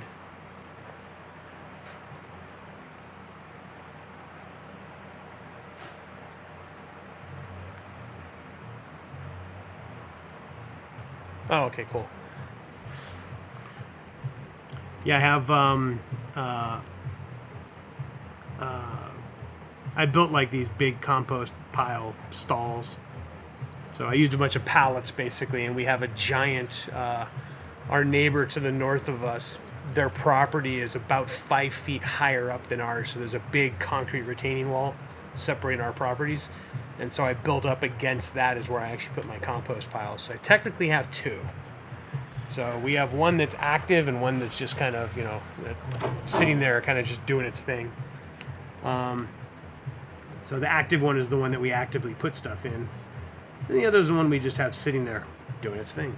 So next planting season, I'll probably pull from that one that's just sitting there.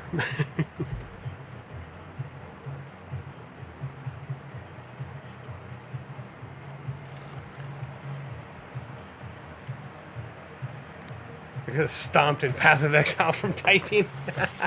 Nice.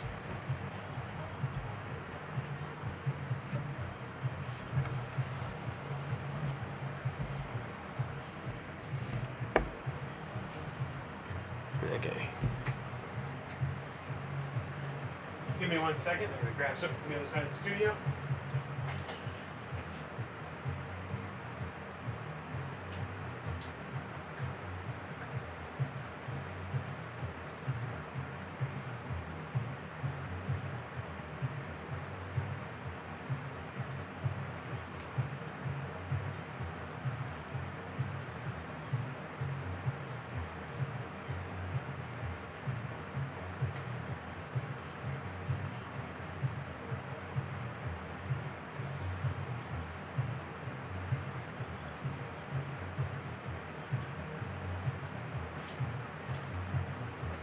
Trying to find my other pen.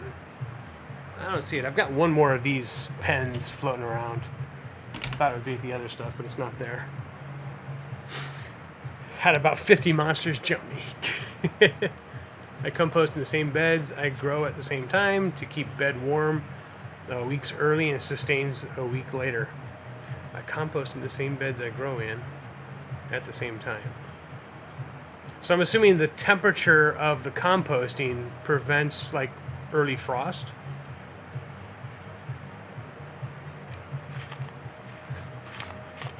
What's up, car collector? I just read Eraser X that gave the story of where Chim Chim came from. Was that one of Tommy's? Because that totally sounds like something Tommy would do. Tommy likes finding those stories that, kind of like filling plot holes that exist. Like, what's the story behind that? How'd they get that thing? And I love doing that with Tommy.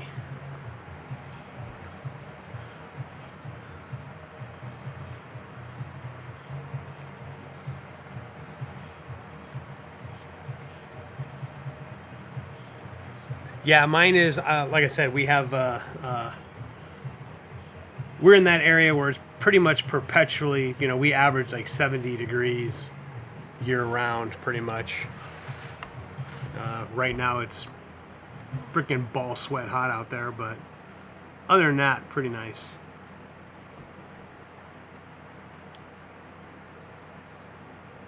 Again, I'm in Southern California, close to Mexico, right next to the ocean. So we're like less than a mile away from the ocean.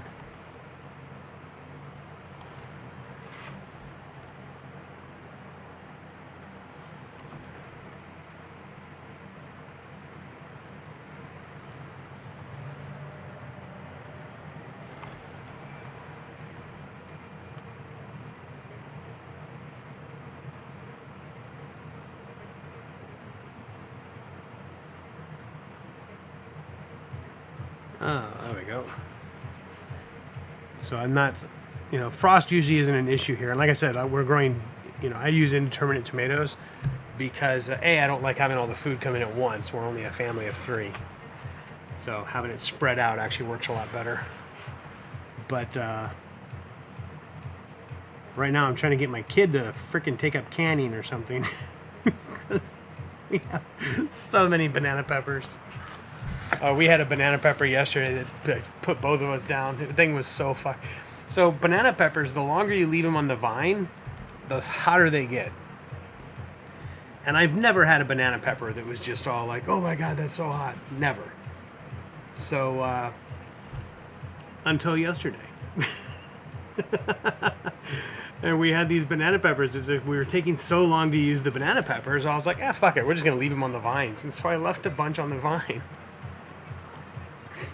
And we made sandwiches with them, and we diced them up and put them on the sandwiches, and it's like, oh my God, it just knocked my kid. Like my kid was sitting there screaming, and I'm laughing because I'm the white guy, he's the Mexican, and I was like, come on. I thought you could take more spice than me, because he's always bragging. So yeah. What's up, Mandala?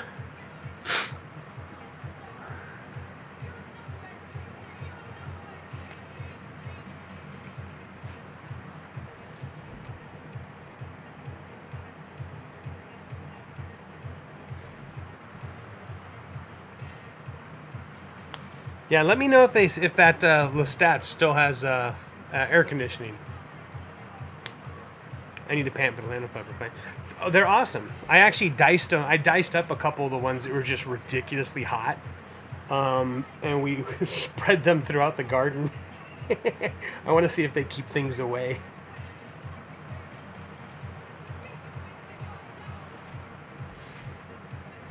I'm trying to figure out how I can take this thing to a coffee shop and ink it, because it's like 2.5 feet by 3 feet, roughly. Or 2 feet by 3.5. I'm sorry, 2.5. Yeah, 2 by 3.5. Roughly, a little bit shy, but.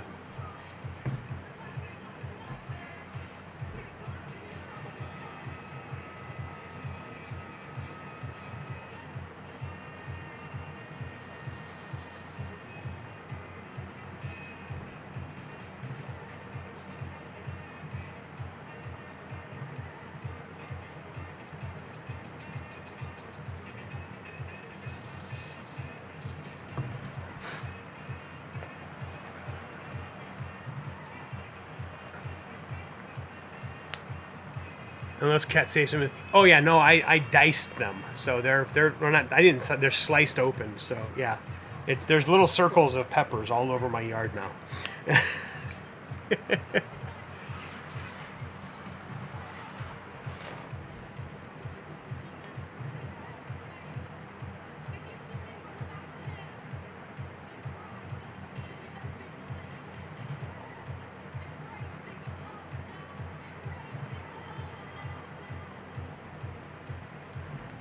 This is my least favorite part of this piece. My favorite is going to be the tentacles. The tentacles are going to be so much fun to ink. The hardest part is going to be this dude with that complex pattern I've got going on a cross hatching in his like clothes, the skirt, whatever he's wearing, and then the wrought iron.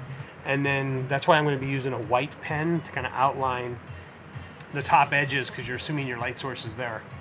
So I'll be outlining the top edges to kind of keep the differentiating them.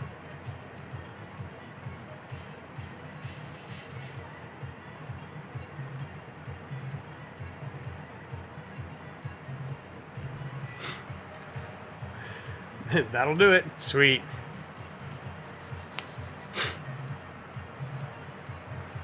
And Tony Capital Publishing. George Booker cover. Nice. A proper compost pile can get hot as hell. My compost pile is probably not proper. I don't think it's quite big enough.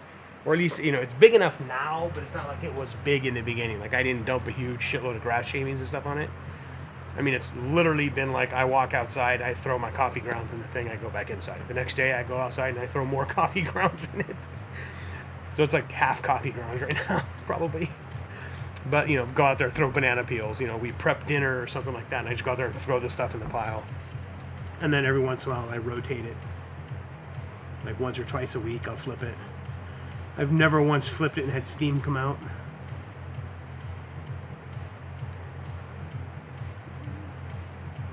But it is starting to look like actual, rather than looking like a pile of rotting food, it's actually starting to look like, actual compost. There's also like all the paper towel rolls, the cardboard, the untreated, because you get it's unbleached. The paper towel rolls or toilet paper rolls, I throw those out there too.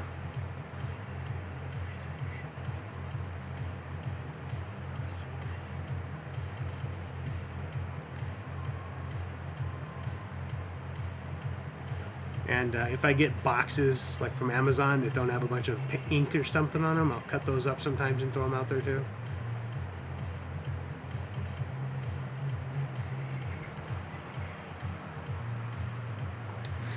So, but only the ones that don't have ink on them, because I've got the ones that have like the Ring of Power ad on them. I'm not throwing those in my garden.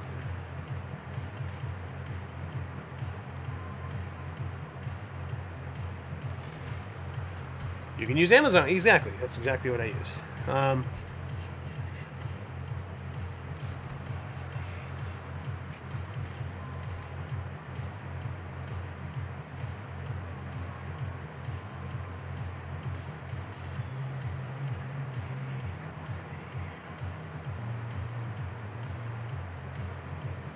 just going to do the white ink to do the erasing to be easier.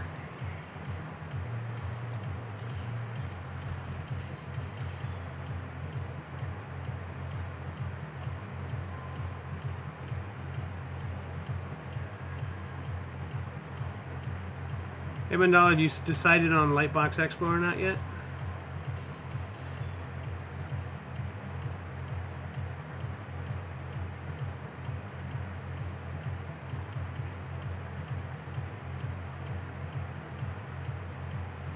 And I'm also going to be going to a Rams game next week. Kind of excited about that.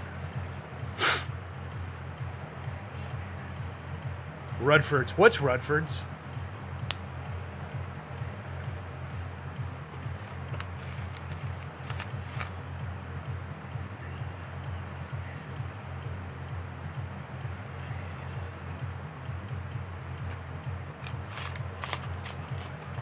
$24-hour diner. Oh, there we go. Now, see, that would work. They might have a table big, like a Denny's table or something. It would be big enough for me to pull this out in ink. And I'll just have to, like, have my drinks off to the side or something.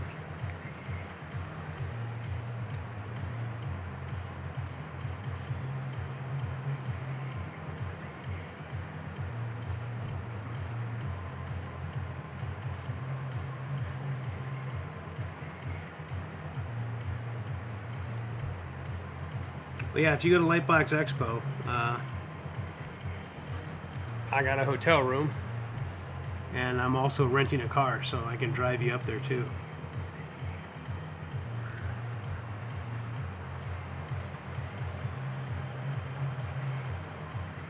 Are you joining the Bills Mafia? Bills Mafia.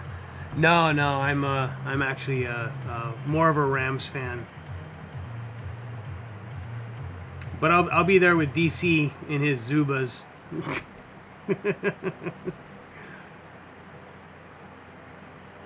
At least he's threatening to wear them. Doug is begging him not to, which is really funny.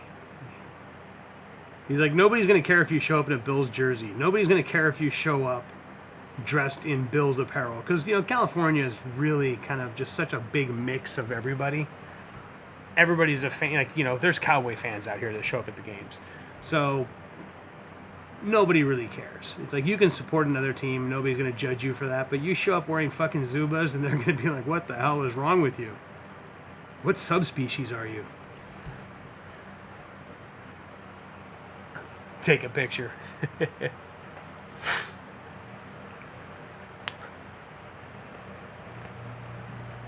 It's looking good for LBX because my manager said he owes me a bunch of comp days to make up for the stuff I went through this last month. Sweet. Take a picture. I will try to. If I see him wearing Zubas, I will absolutely be like, ha, ha, ha, I'm going to ridicule you on social media. Snap. Because that's how that works, right?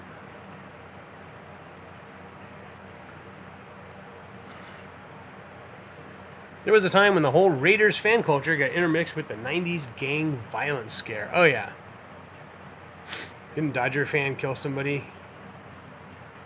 At least in SoCal. Yeah, I don't know about the Dodger fan thing, but I do know, like, I remember there was a huge rivalry between the San Diego Chargers back in the day and the LA Raiders, and then later the Oakland Raiders. So when I was a kid, and I remember there was a girl who had she was from SDSU. It was just absolutely horrified me because I guess like a bunch of Raiders fan attacked her because she had a Charger, she had a lightning bolt on her car. And so a bunch of overzealous Raiders fans basically, you know, carjacked her and gang raped her. And it was just all because she had a Charger sticker. It's like, are you fucking shitting me? Like, that is not, you know, like, after that, I'm not a big Raiders fan, so to speak. After that, it was just like, that was literally in court why they said they chose her, you know. Their excuse was they were caught up in the excitement of seeing, you know, of the rivalry between San Diego and LA. And they thought that gave them the excuse to behave that way. And it's like, no, it doesn't. You're bad people. and they're all still in jail as far as I know, thankfully. That House Al Davis and House Baron Hilton rivalry. What? That House Al Davis and Baron Hilton rivalry is ancient, all the way back to the start of the AFL. Oh, God, yeah. I knew Al Davis. It took me a while to remember Baron Hilton. I was like, that's a deep pull.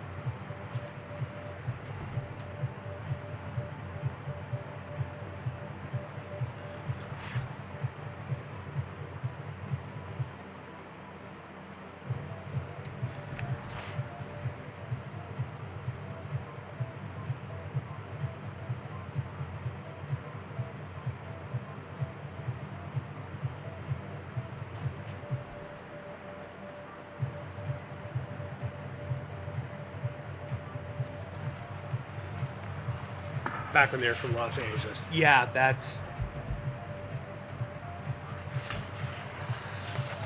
I wouldn't have...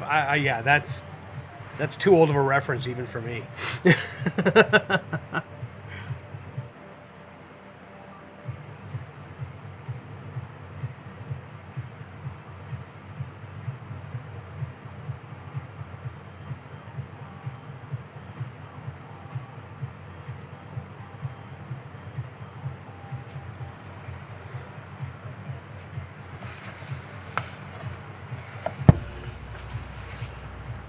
So really, Los Angeles just got them back. Yeah, it's... but LA, you know, had the Rams. Like, so honestly, it just comes down to Dean Spanos is a dick.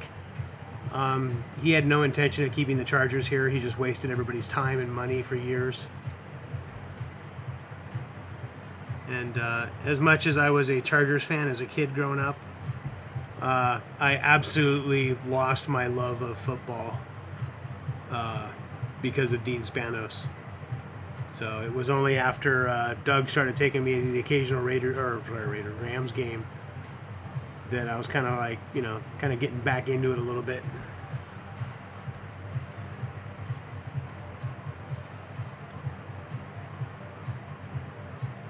I doubt I'll ever be as big of a fan as I was, just because fuck Dean Spanos. But, and also that whole Raider incident.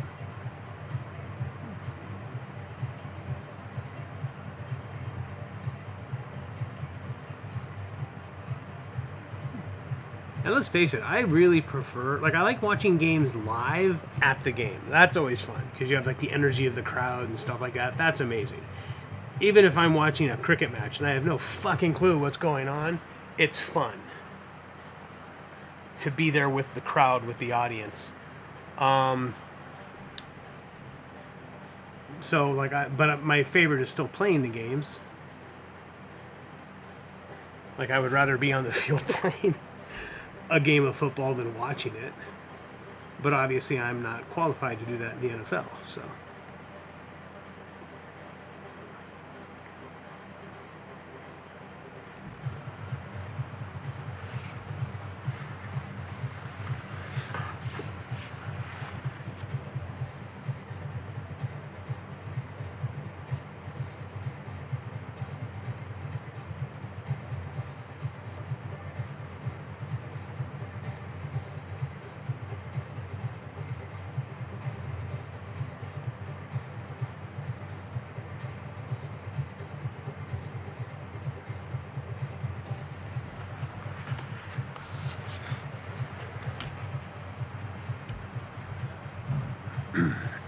Chargers are still my favorite AFC team.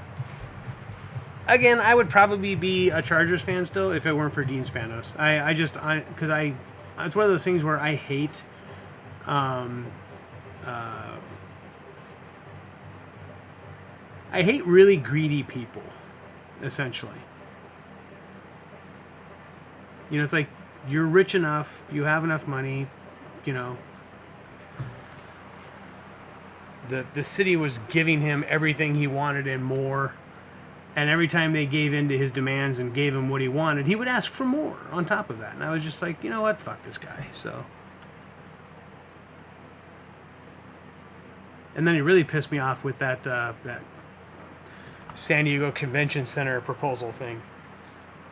Now, sadly, there's part of that proposal I really loved, which was the idea of using that giant parking lot thing, the giant, the parking lot and the undeveloped land right there by the Padres Stadium, by Petco Park. That part I really loved. The turning the outer ring of the stadium into shops and, even potentially additional convention space and stuff like that, I really loved. And having an entire sports facility where you could have, World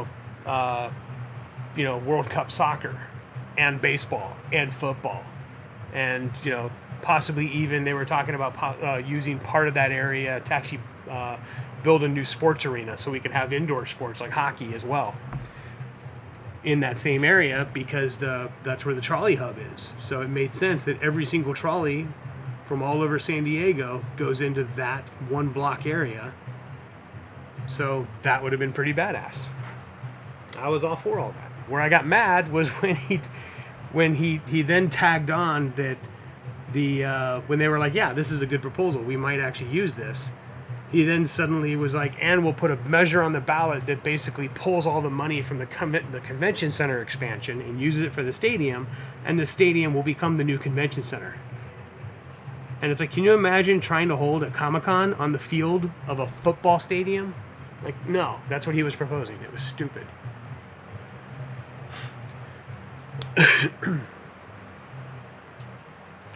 The Great War of 24.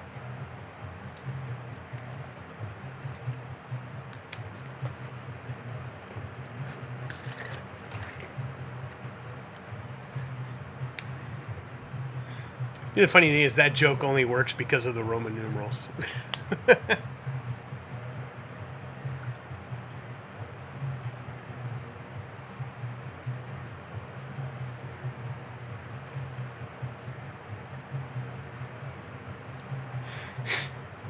Yeah, I have no clue what they're doing over there, too. They're nuts.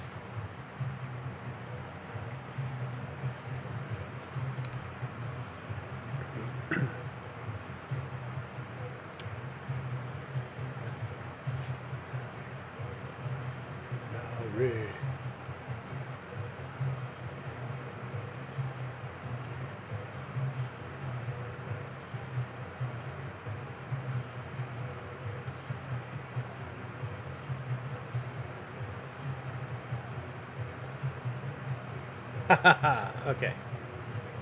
Sorry, getting some of my stuff together here. Especially since they could either the third or fourth most popular football team in the region after the Rams and the Raiders, and then maybe the Trojans. Yeah.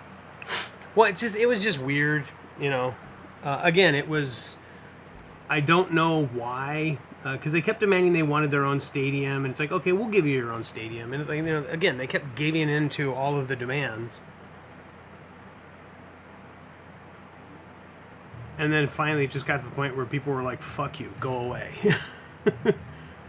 And I remember the people actually burning Chargers memorabilia.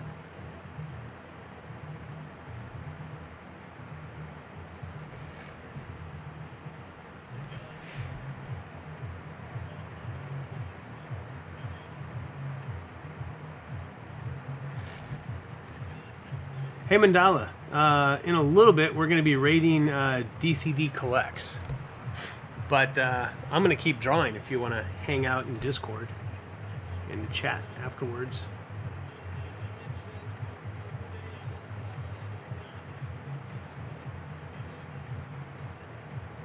And then I may actually stream again later tonight, depending on how things are going.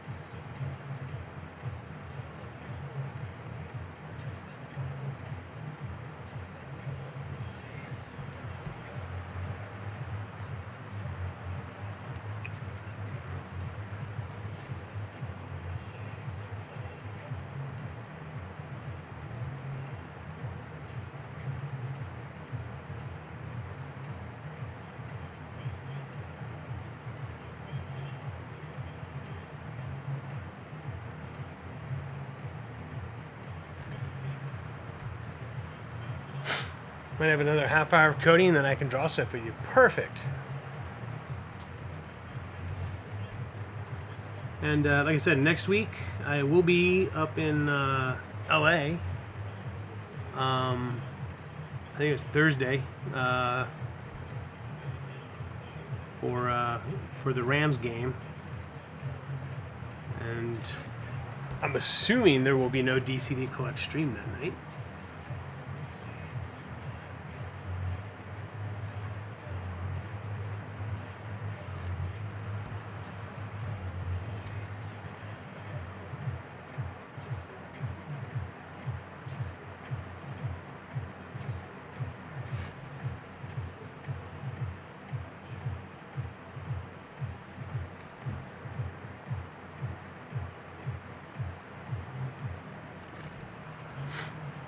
How far is LA from you? Well, LA is only like 2 hours from me. Doug is probably 3 hours from me, I think. So, because I've actually got to drive past LA to get to Doug.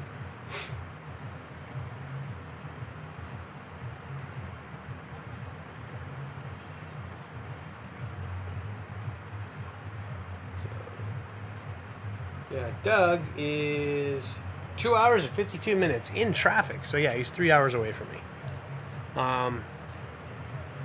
So I'll probably be leaving here like 8, 9 a.m., trucking it up there, hang out with Doug for like an hour, and then we'll all cruise to the stadium.